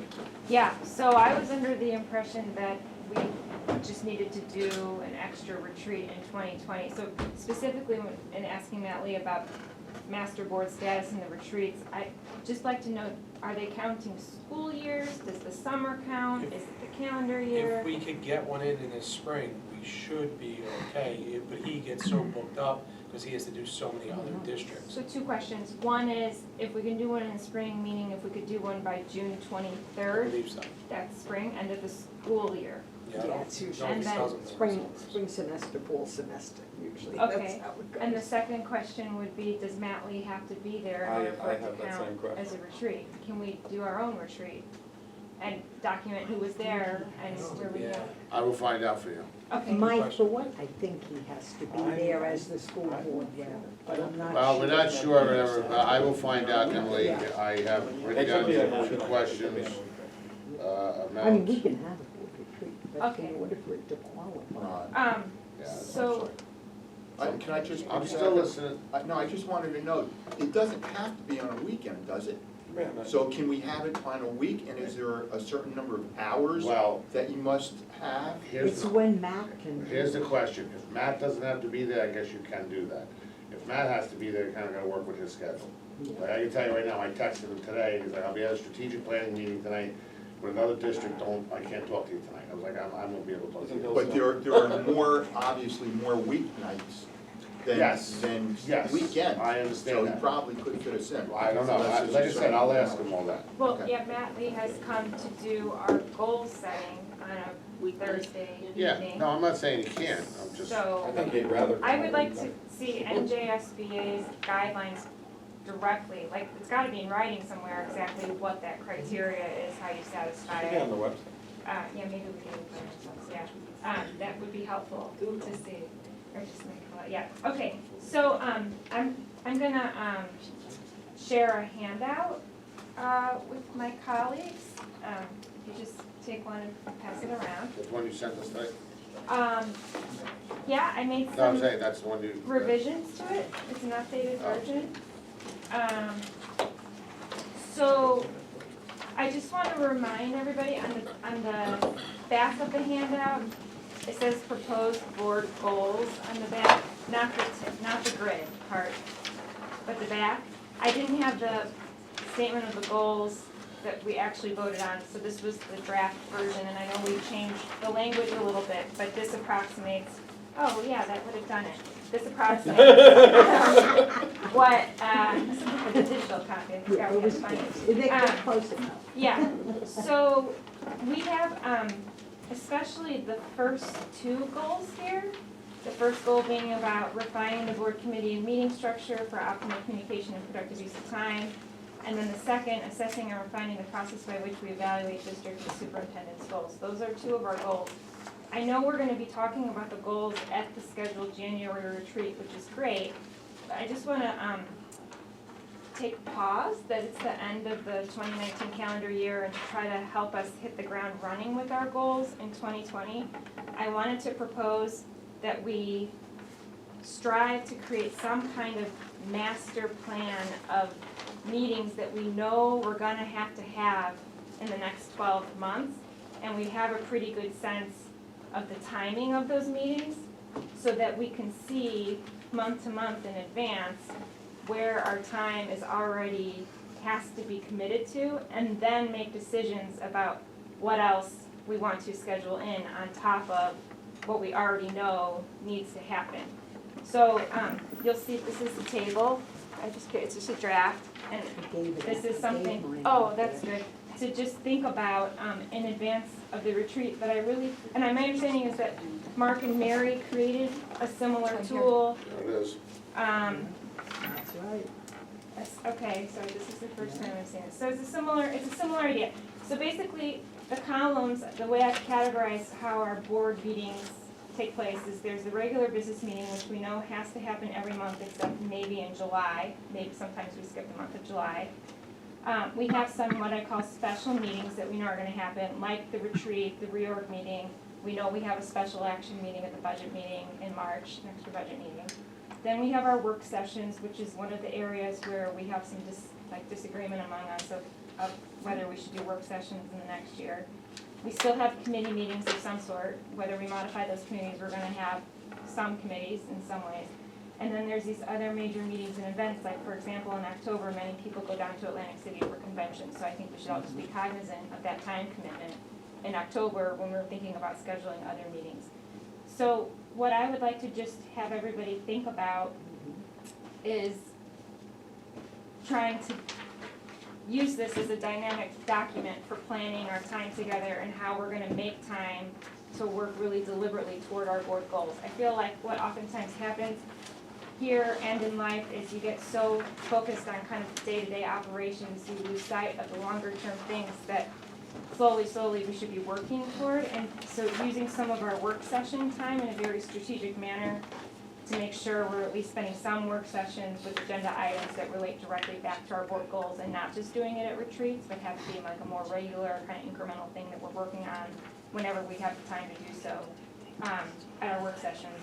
So I just wanted to put that out there. I think this approach, reinvigorating this approach, doing this as a group, will help us set us priorities and keep us more focused and on track, and try this as a tool for 2020 and trying to work toward board goals number 1 and number 2. Just, I got you, Mary. Just to, as I stated, I think I stated in my email back to you today, and you've seen a copy of it, and that's kind of what we used after a while, that draft. especially with committee meetings, like we'd say every X amount of months, you know, we need a buildings and grounds, that's when we had all the other committees. And so I think, as I stated to you, I think your idea is good. It's like almost similar. I don't think you can lock in dates as much because of people's schedules. You know what I mean? Like you can't say that, okay, on April 10th, we're gonna have a buildings and finance meeting like now. Because you have no idea from now until April what's actually gonna come up.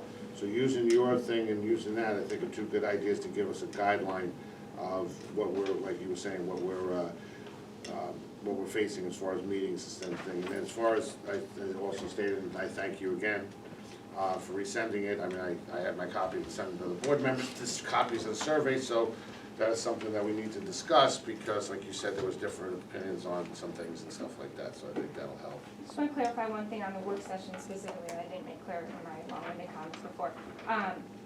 I would like to propose that on some months we might actually not have work sessions, but other months we do have work sessions, and we be strategic and deliberate about when we're having work sessions and when we're not. So for example, maybe in March, we don't want to do a work session because we have a budget meeting, and so that takes the place of the work session for that month. Maybe in October, because people are going to convention, we don't do a work session that month, we skip October. I would even say in January, although it sounds like we might have something to talk about at a work session in January, but that would be another example. We have the retreat where we're working on stuff, so maybe we don't need a work session necessarily in January. So that can satiate the need for some people who are saying, let's do away with the work sessions, and then the other half of us who are saying we like the work sessions, to hit this compromise where we do enough work sessions during the year that we feel that we're making progress towards stuff, but we're not just having a work session every month just to have the sake of the work session when there's a lot of other important meetings happening at that time. I just wanted to clarify that point. Nice job, Ellen. Thank you. Yes, thank you. I said to your name, good job. Mary. So Emily and I had talked about this a couple of weeks ago, actually, and I think it's a very good idea because I think one of the things that it's very important to do is focus more on certain issues and really be able to go into those issues. So I am all for going forward with this or going back to what we originally had.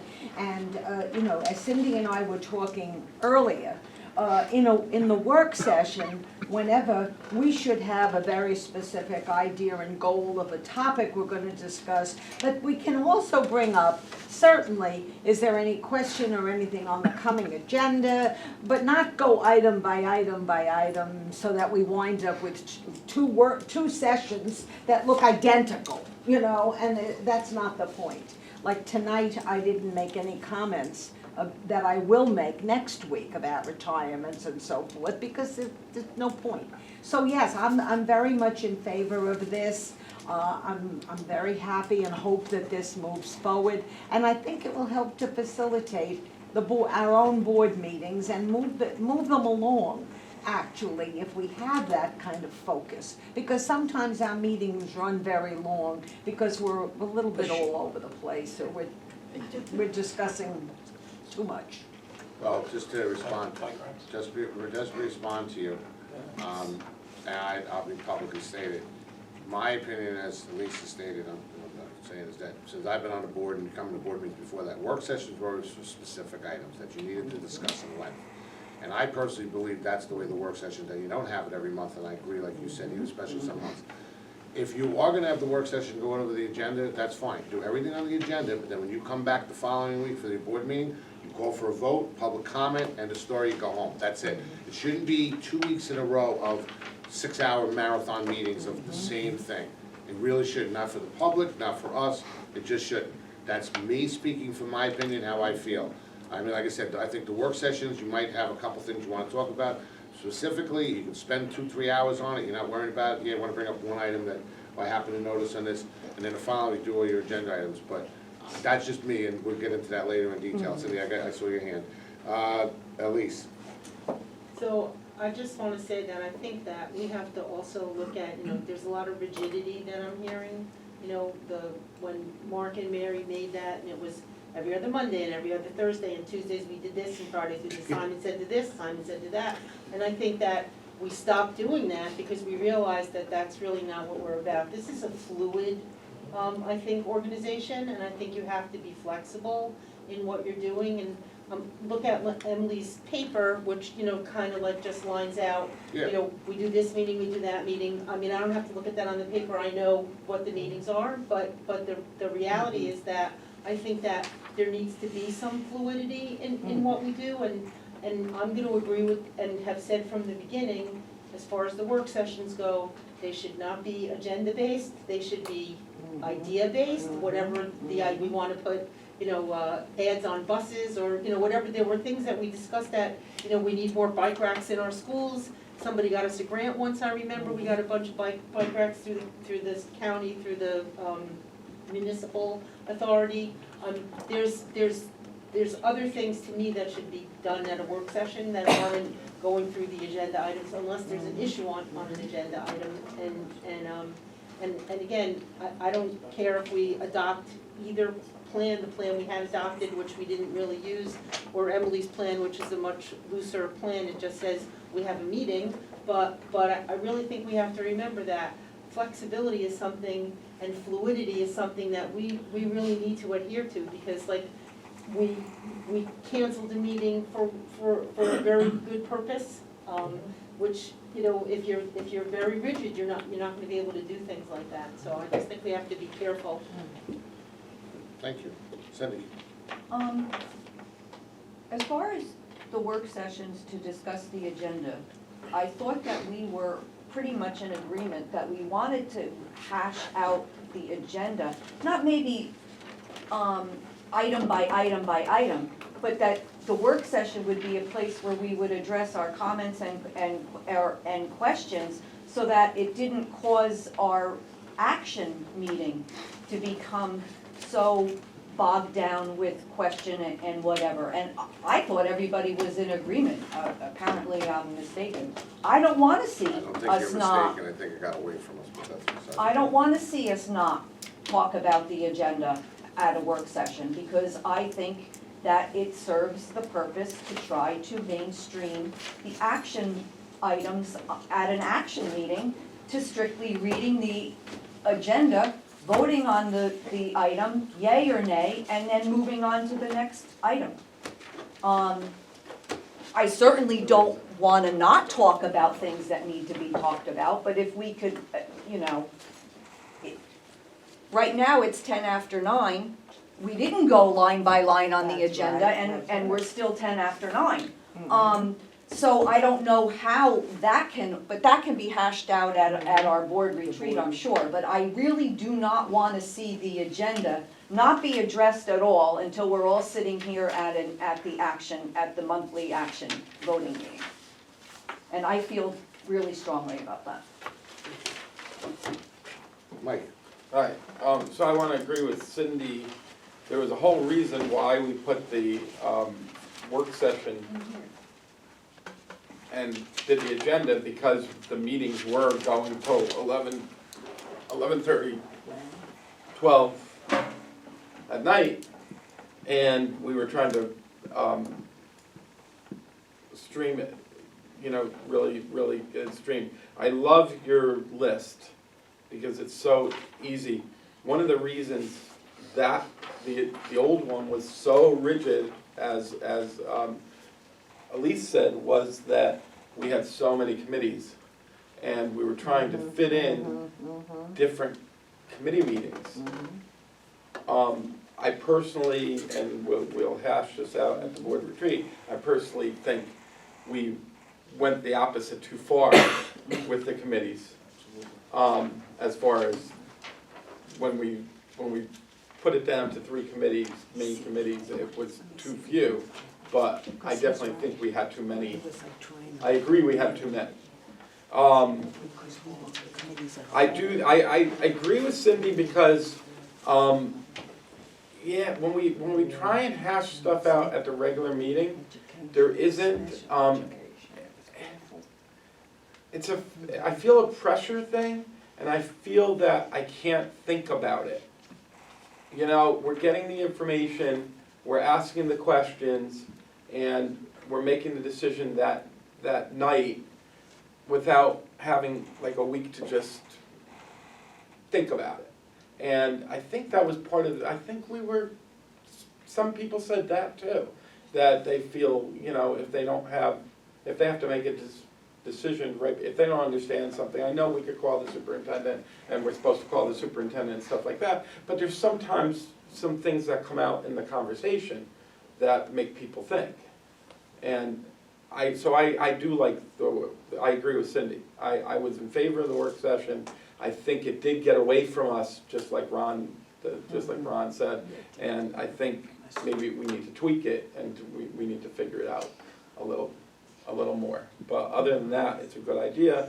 But I kudos to this, because it's just very succinct, and it gives you, it's always good to have a, I'm sorry, I'll be a teacher for a second. It's always good to have that graphic organizer to work off of, because it makes it simple. Regarding work sessions, listen, if that's what everybody wants, to continue the work sessions, that's fine. Hash it out here. I just don't want to have the same soul-crushing meeting in public with everybody making the same comments all over again because there's a camera, and we do that. I don't think anybody can deny that. That's the only thing I'm about to say about the work sessions. That's what we want to do, fine. I had two other items, one of which I emailed you guys about. The other one, how come we cannot switch that camera to the other side like every other meeting, so that these people are on camera? We can, I've asked that, I've asked them also to put it in the center, and I don't really ever remember getting the exact answer. Okay, maybe because that's the problem. I'll find out tomorrow. And I've actually had people in the public say to me, why? Yeah, I mean, because it's always, I mean, not that I don't mind being on camera.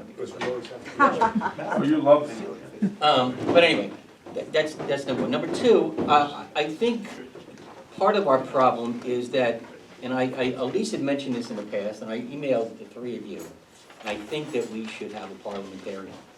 Because Ron's running a meeting, he's talking to Brooke, he's talking to Nick, he's talking to Paul, people are getting out of hand.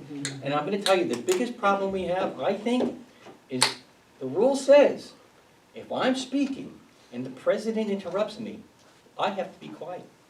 The president then makes his point, then I continue. That's not argue with the president. That's not part, that's in the rules. I got my little cheat sheet right here. You don't argue with the president, all right? You make your argument, you make your discussion, then you go around, and then you get to speak again. So I'm gonna speak now on this particular item. The way it should work is this. If Ron wants to tell me point of order, I be quiet. He makes his point of order, I continue. I don't argue with Ron about it, say you're wrong. That's not how it works, right? I make my presentation, I take my 10 minutes, which under the Roberts rules, each board member gets 10 minutes on an item, and then everybody else gets 10 minutes, and then the person who made the initial discussion gets another 10 minutes. Now, I don't want to do that because that's an hour and a half on my item. Right. But what I'm trying to say is there's a procedure, and Colonel Roberts, who later General Roberts put this together, had some of the same issues that we do, crosstalk between the members, people arguing with the chair, people interrupting, and it happens. I heard tonight, people were talking, and the 3 or 4 people go, no, that's wrong, that's not the way it's supposed to be done. If somebody's out of line, it's up to the president, and maybe he's talking to Brooke about something, maybe he's talking to Nick. Then we have the parliamentarian, whom I'm recommending to be the board attorney. That the board attorney says, okay, Mr. Banta, point of order, you're done, or you can't have that discussion now.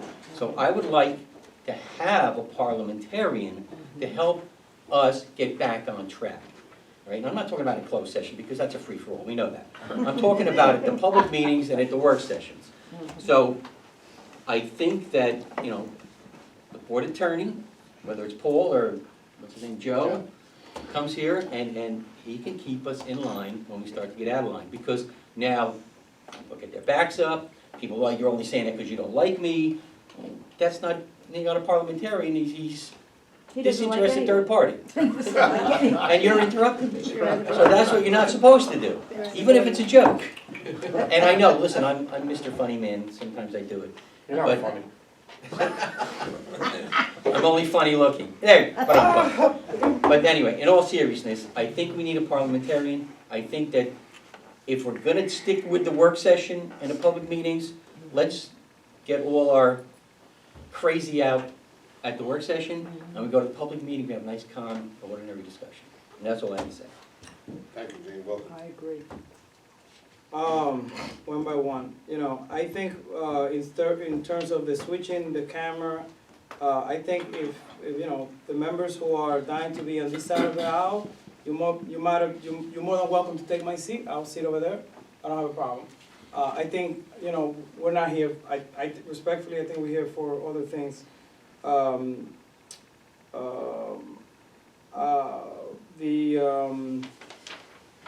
Having the parliamentarian, I think it's unnecessary because the president runs the meetings, and trying to usurp or take away powers from the board president, I think it's trying to be like a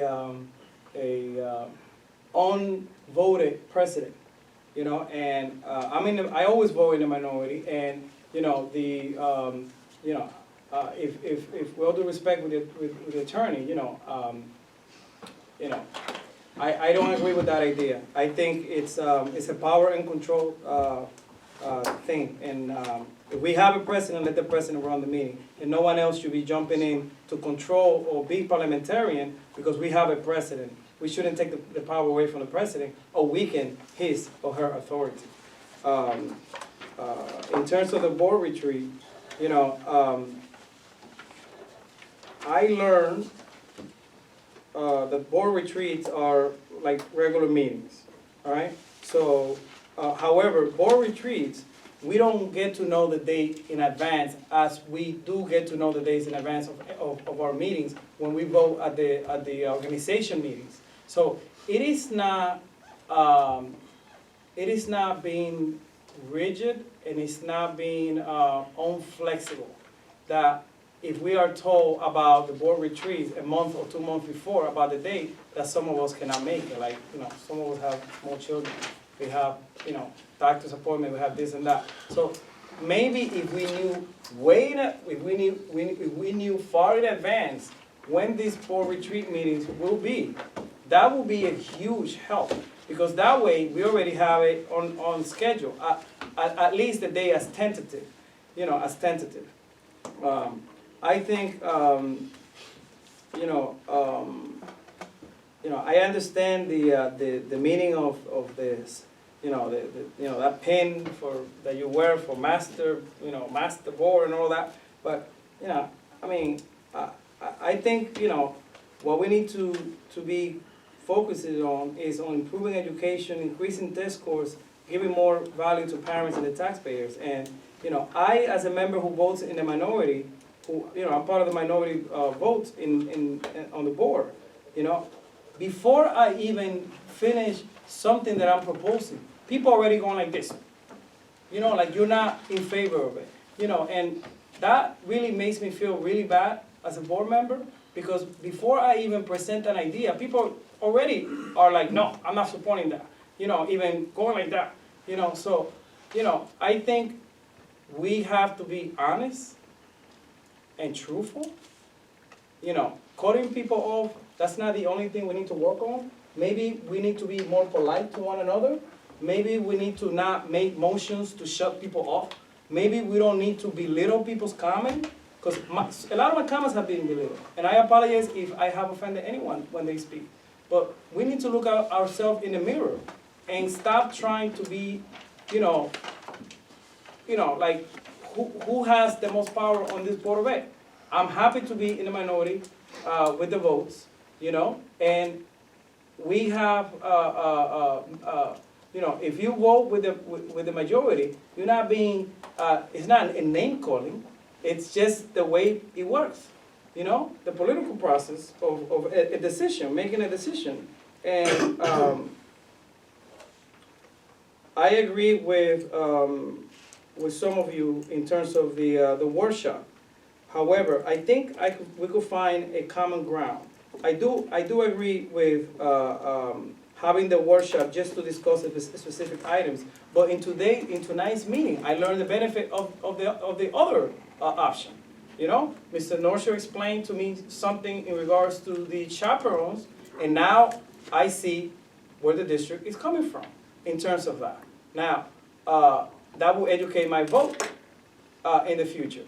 But if we didn't have the opportunity to discuss the agenda, I would not have learned so many things, you know? So one way to compromise between both options, perhaps, would be to limit, I don't like the word limit, but will be to limit the discussion on the agenda items at the workshop meetings. You know, the council does that. You know, they have the discussion items and they have the workshop, but they limit the discussion, you know, for practical purposes. The only one concern that I have with just having the discussion and that's it, and having very limited workshops is, what if we have a board member here who wanna add something on the agenda?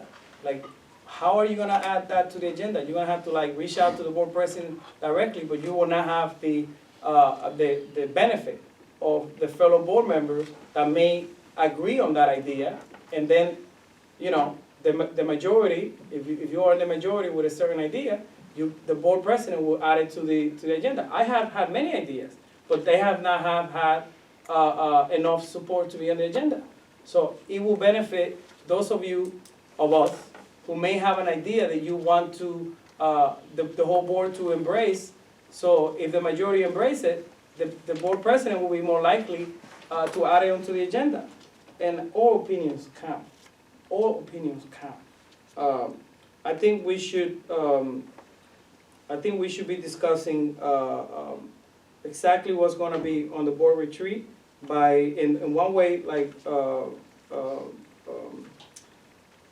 Ms. Wallace stated, it's knowing ahead of time the specific items for discussion at the board retreat. That's it. I will be sending them out to you as long as I discuss with Matt Lee, and I've discussed with Lisa already. So you'll get them ahead of time. You won't get them day of the board retreat. You'll know way ahead of time what we discuss. Thank you for your comments. Mary. Okay, couple of items.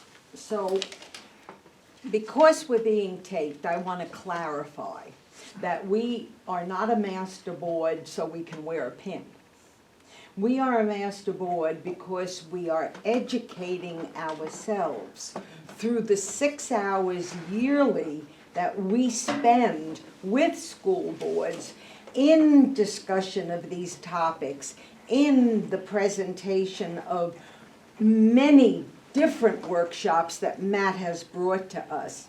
What master board status says is that we are an educated board. We are a trained board. We are a board who has put 6 hours of hard work into educating ourselves. And I would not want it left to the tape for people to think that we want to keep our master board status so that we can wear a pin. We don't even get a pin. I'd like a pin.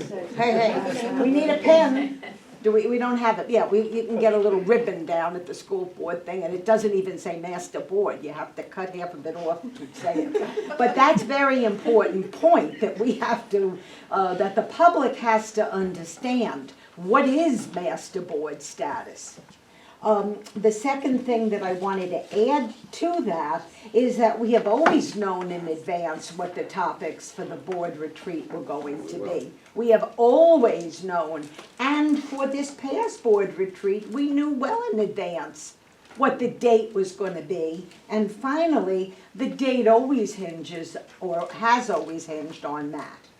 So once we know whether you can have a board retreat without Matt that counts toward master board status, whatever, then you make your adjustments.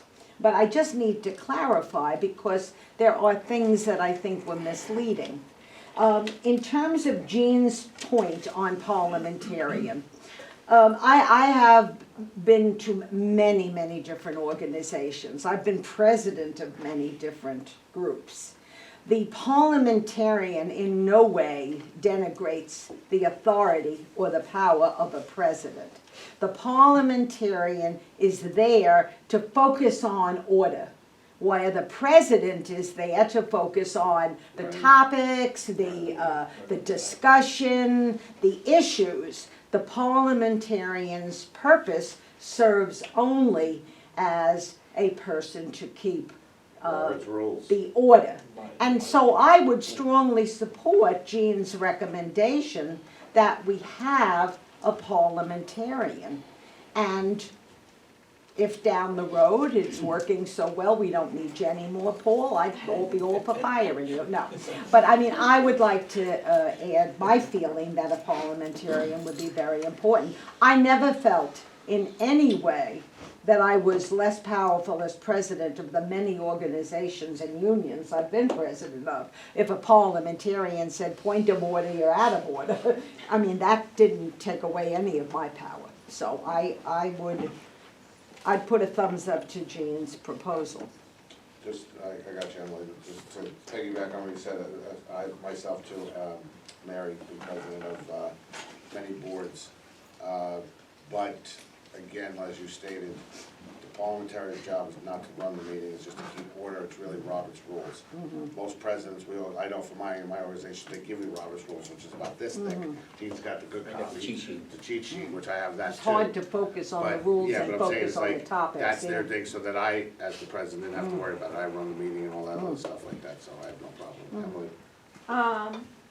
So I'd like to ask that after we're all done making comments, that we do a thumbs up or thumbs down on the following idea, which is to try having Paul serve as, if he's up for it, serve as parliamentarian at our next business meeting in a week.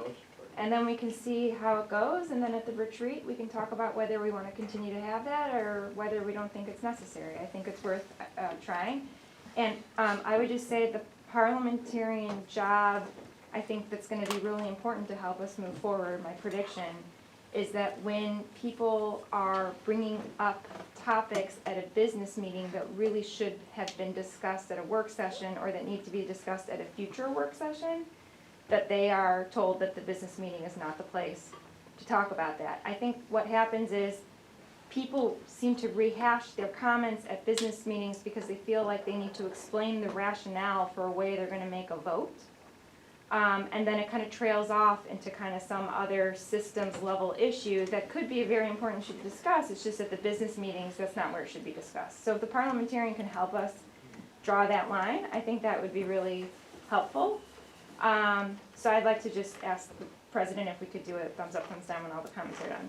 The other thing I would say about the camera is I have no need to be in front of that camera, but I do have an issue with the women being behind the camera and the men. For me, it's a gender issue, it's not a me issue. So I would like to ask any of the men if they would like to. in there next week. I had said, I would like to invite any of the men on that side of the table to switch To be spots honest with with me. you- Okay, well, so we wait, got no, wait, hold on one second. second. That's fine. 1 second, I just want to clarify something, because this question came up before today, in fairness to you, you didn't know that. But I received an email and I said, after the reorg, I will revisit the seats of the board and where everybody sits. In addition to that, I will look into the camera and where it's angled, and maybe I could get it up there in the back, so everybody's on the camera. But I hear what everybody's saying, but we will revisit the seats in January. I'll just say, in my experience. I don't want to switch for the next meeting, then we're switching again. I just want to say in my experience, people, regardless of the placement of the camera, have an attachment to their seat, and that's why you can say people should sit someplace, but they'll just keep going to sit wherever they I sat agree. before, and it goes back. I appreciate your doing that, I think it's definitely worth a try, but Wilkin, I appreciate your offer to switch with me for next meeting, and I'm looking forward to switching. That'd be great. No, wait, I'm sorry. You want me to stay here? Yeah. Stay, I do, stay until till He just January, said- because I had. Stay till the He reorg. just stated, he's gonna, after the reorg, he'll change the seats. That means everybody else has to follow what Nick says. Exactly, Okay. Well, I'm gonna have a comment on that when things. whatever, but I'm just saying, when you're done, are you done, Emily? We should just Emily, are you done? every week. Yeah. Mike? No offense to you, Nick, whatsoever, no offense to you whatsoever, but I think that whoever we elect as president of the board should be saying where the seats are gonna be. I don't think that's the superintendent's responsibility. No offense to you whatsoever, but it's just not, I don't think that this is the board. And I don't care where I sit, really. That's it? No, I'm sorry, just hold on a second, because I just got thrown off by the seating thing. I want to disagree with one thing, and it's just the word, a word here that keeps being used, minority, majority. We're a 9-member board, 9 people have 9 different thoughts, and I really, it's bugged me, to tell you the truth, in the past while, where people are calling groups of us the majority, groups of us the minority.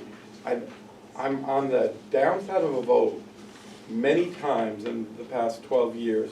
I've been on the losing end of a vote. We're a 9-member board that makes decisions as a 9-member board. And yes, if we agree with each other, we agree with each other. If we don't agree with each other, we don't agree with each other. It doesn't make majority or minority. We're not political parties here. It's a political group for sure, but there's not a majority and minority, okay? There's people that agree with an issue or people that don't agree with an issue. And I really, really, really take offense to it. And that's all I want to say about that. Parliamentarian, initially I didn't agree that much. I didn't think it was needed. I would definitely put my thumbs up to try it. The board attorney's here anyways. He's getting paid anyways to be here, so. No problem. I have no problem with it. Okay. One second, before you get, does anybody else have any more comments? Because frankly, I'll be honest, Cindy, because then I'm gonna end it, because everybody's spoken about twice already, except for you. I just have, No, Wilkins going, but I'm saying. sorry. That was after you. Go ahead. No, go ahead, Wilkins, you're up. No, you're up, go ahead, you go. Okay, look, this is basic, basic government, basic, just basic knowledge. The decisions that are made on this board are made by the majority. What that means is the Madam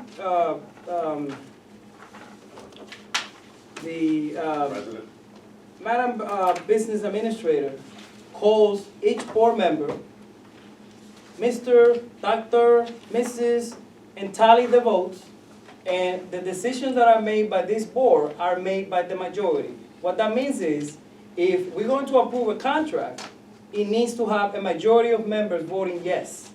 So when we say that when we mention the majority, it's not a pejorative term.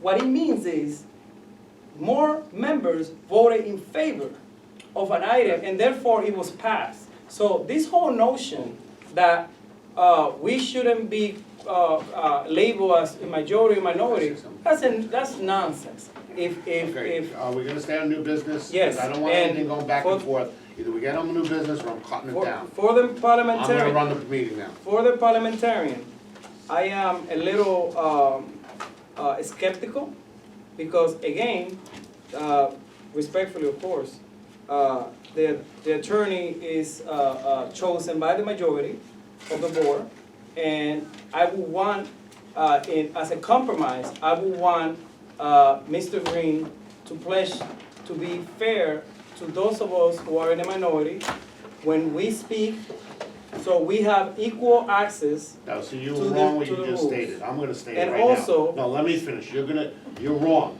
You're saying people that are in the minority. Nobody in this board is in the minority. The parliamentarian or the president will do to equal to everybody on this Okay, board, and that's has what I would done like- that. but So I wanted- I don't wanna hear that. That's that what I you're in the wanted to hear. minority. Go ahead, continue. And, you know, that was my belief, and I agree with the gentleman that stated that. I don't think, and also, with all due respectfully, where we sit as board members, it should be the priority of the board. But the superintendent, respectfully, is part of the board also. So we are all in this together.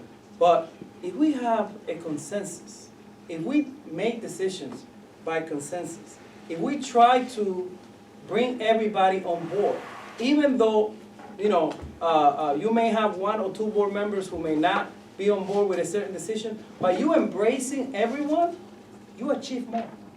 By you letting everybody know that they count, you win more with honey, like we say in the classroom, you know? Like, a student wants an extra credit assignment, you know, if that student have earned it, that student is gonna have that extra credit. All right, so- So we have to, as a board, be a little more cognizant of that. And are we going to amend our bylaws to have the parliamentarian, the attorney for the board as parliamentarian? Are we gonna amend our bylaws, Mr. President? At this time, no, I don't have any idea. I'll look at the bylaws, see if we have to, and then I will get back to you about that next week. But I don't think it's necessary, because as the president, I can appoint anybody to be parliamentarian, as according to Robert's rules. Yes. At any meeting, I can also appoint anybody to be sergeant of arms, or any other position as the president. That's in Robert's rules. Cindy. I just have 2 things. I'm definitely thumbing up for the parliamentarian to try to bring some point of order when it needs to be, because it's very difficult. I will side with Ron on that. When you're sitting up in that chair and you are trying to make sure that you're listening to everything, making sure you saw everybody's hands, some hands raised lower than the other or not at all, and Paul is going to be looking out for us, all of us. And I also wanted to ask, are we talking about this survey before the end of the year? Yes, we are. We'll discuss it more next week, not tonight, but we are gonna discuss it before we even, we're gonna discuss it before we get to the retreat. Okay, Yes, thank you. you're welcome. Okay. Last thing, I'm just gonna say. The big issue I have, we've all talked about the work sessions and everything else, we agreed at the retreat. As I stated earlier, my issue with the work sessions, and as Gene I think stated it too, when we voted on that, was that we were gonna streamline the business meeting so that the public didn't have to sit here for 5 hours. So that we get all the comments and everything out the week before, and then we come in and we vote. Just vote, ask for any more public comments, because they're not here tonight, so if they come next week, they have a chance, and we move on. We put our reports, everything pretty much done, or just do the committee reports. That's the way I was understanding.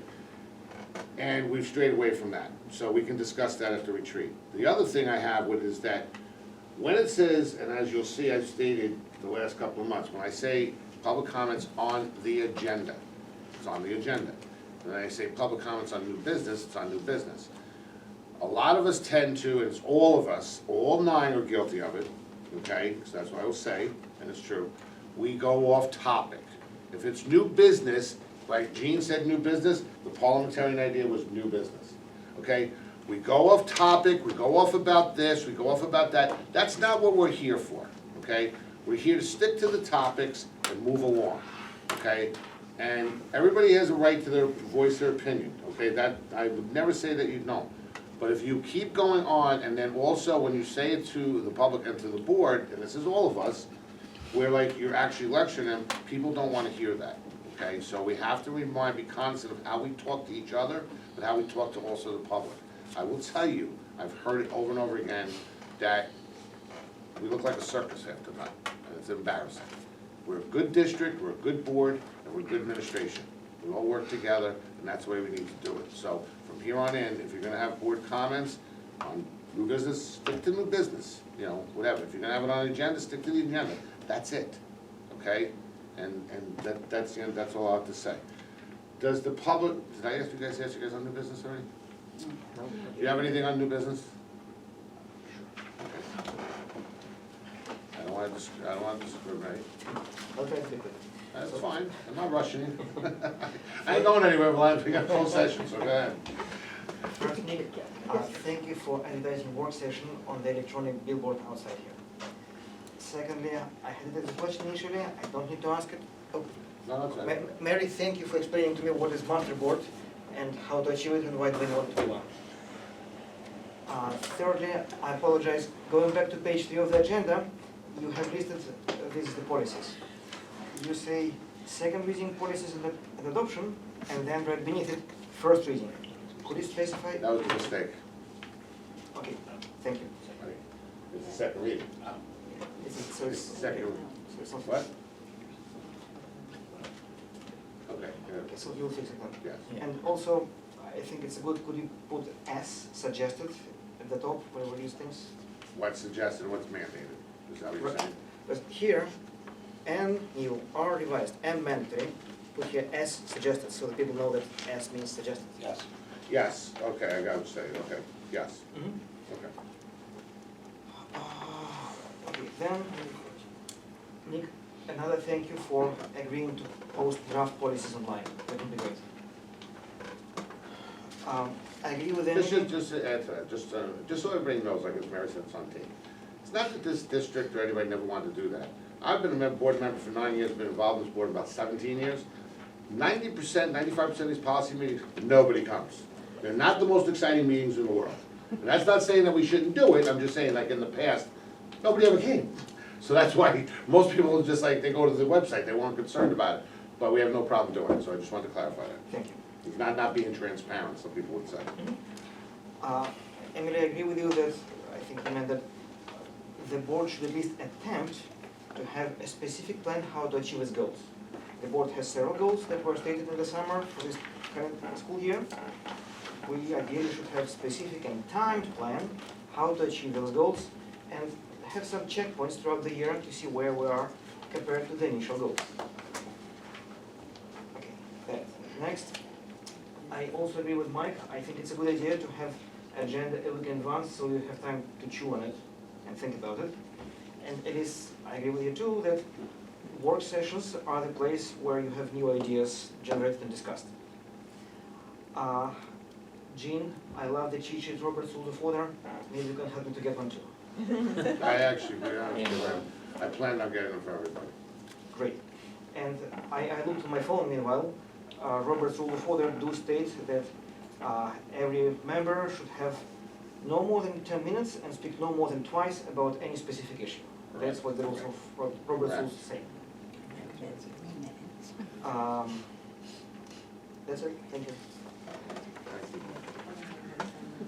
Anybody else with new business from the public? Okay. Does anybody have any committee reports? We had a finance building grounds meeting, I'll get it out to you within a day or two, tops. I had to just to streamline a question from that was held. Would this be agreeable to the board? We're having an education meeting next Monday to discuss the fifth grade schedule. Would it be agreeable to the board that right after the meeting, I send you out the draft copy and stuff so that you have it that way, because of the timeline that Nick said that he had to have to get it out to the teachers and stuff. Yes. My understanding is that when there's a small subset of the education committee meeting with administration, it's actually to like work through questions administration has and wants some board members' feedback before it goes to the full board. If the purpose of the meeting is to report on what they plan and then that's just gonna get, transferred on to the rest of us at a later point, and it's not, like, if there's minutes from that meeting, I'd like to know what was actually the decision points, or the question marks, what was the actual substance of your conversation as a small group, like what questions did administration have? I'll put that, I'll be happy to. I know what Emily's saying. summary of Emily's that. basically saying that if you don't really have any questions, just a presentation, why don't you just do it to the whole board? Am I correct? Exactly, that is exactly what I'm saying. So I would be of the assumption that if administration is meeting with a small group of you, maybe there's part of the presentation or something quite yet, but you're not getting the full presentation necessarily, that then it's just gonna go to the rest of the board, but that might be an assumption that's not correct. You would answer that. The reason I would say that that's not exactly correct is because there's gonna be parent meetings and everything held for parents on the schedule. And the reason you would do the subset of the board is so that the subset of the board could look at it, the education committee meeting, the education committee that was decided by the president at the beginning of the year could sit and hash it out with the administration, ask the questions for the board, because that's what a committee is supposed to do, and report back. If we have a full public meeting on it, then it's out in public before the, it has to be an open public meeting at that point, and it's out in the public before the administration gets to roll it out the way they want to roll it out to the public, which is going to be really important, because if different people are rolling it out to the public, it will be, that would be bad in the sense educationally, parents would get two different views of stuff that we hadn't agreed on, and it's going to be their job to roll it out to the public, not ours. So that's my thinking of it. And you know, it was sort No, of I'm like not laughing at you, I'm looking at our director of curriculum over there, Dr. it was sort of like the demographic study. I didn't ask a lot of questions about the demographer or anything else, because I knew that the committee that was chosen at the beginning of the year to do that asked the questions for the board and was comfortable with it. So that's why I was, you know, if I had a serious question, I would ask it, but otherwise, that's why you have committees, so that small sections of the thing. If you want to disband the education committee, you know, and I'm going to say this just to the chair, I thought, I took a little, I don't know if it was offense, and I don't think I should have taken it personally, but I thought the survey we took was a tiny bit skewed against the education committee. That's the way I read it, and maybe it was just because I'm chair of the education committee. And I took it just, that it was just my thinking, and it might not have been meant that way or anything else, and it might have just been the way I processed it when I took it and when I see the results.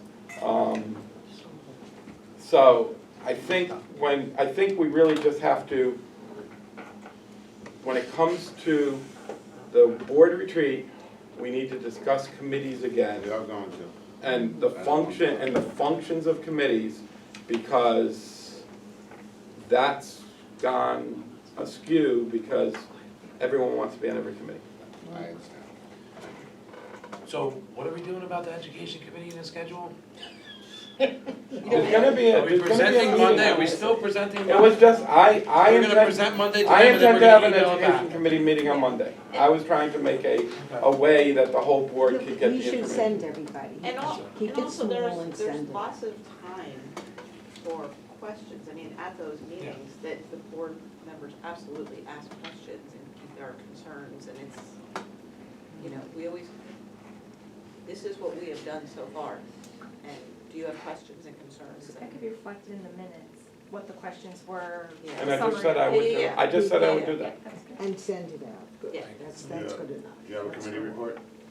You have a committee report? Put that tape back in the first Okay. time. No, you had your hand raised, what I'm saying, if you had, because I'm not doing questions on this, it's a committee report, that's it. You got a I just committee want to make a statement, I left mine home, so I'm going to do it on. No, you had this week, that's it, you blew it, dude, you should've went home and got it, man. Go home now again. Go home, run home now, I'm back, And we'll you wait. doing it didn't- next And you week. didn't even plan for ice cream tonight, You we're need not to- with it today. All right. You're out. Yes, it's on there, all right, seeing there's nothing else, I need a motion to, No, thumbs up, you do the thumbs up or thumbs Parliamentary. down on everybody parliamentary. interested in keeping the parliamentary for next month? 1, 2, 3, Next week. 4. Next week. Next week, the next Trying to trick me with typing 2 Sorry, thumbs Paul. up. It's late, it's not that late, Ms. Franco. You don't All right, You got your thumbs so, up? we're gonna have the parliamentarian, and seeing there's nothing else, I need a motion to go into closed session, 5-minute break. and we're gonna take a 10-minute break.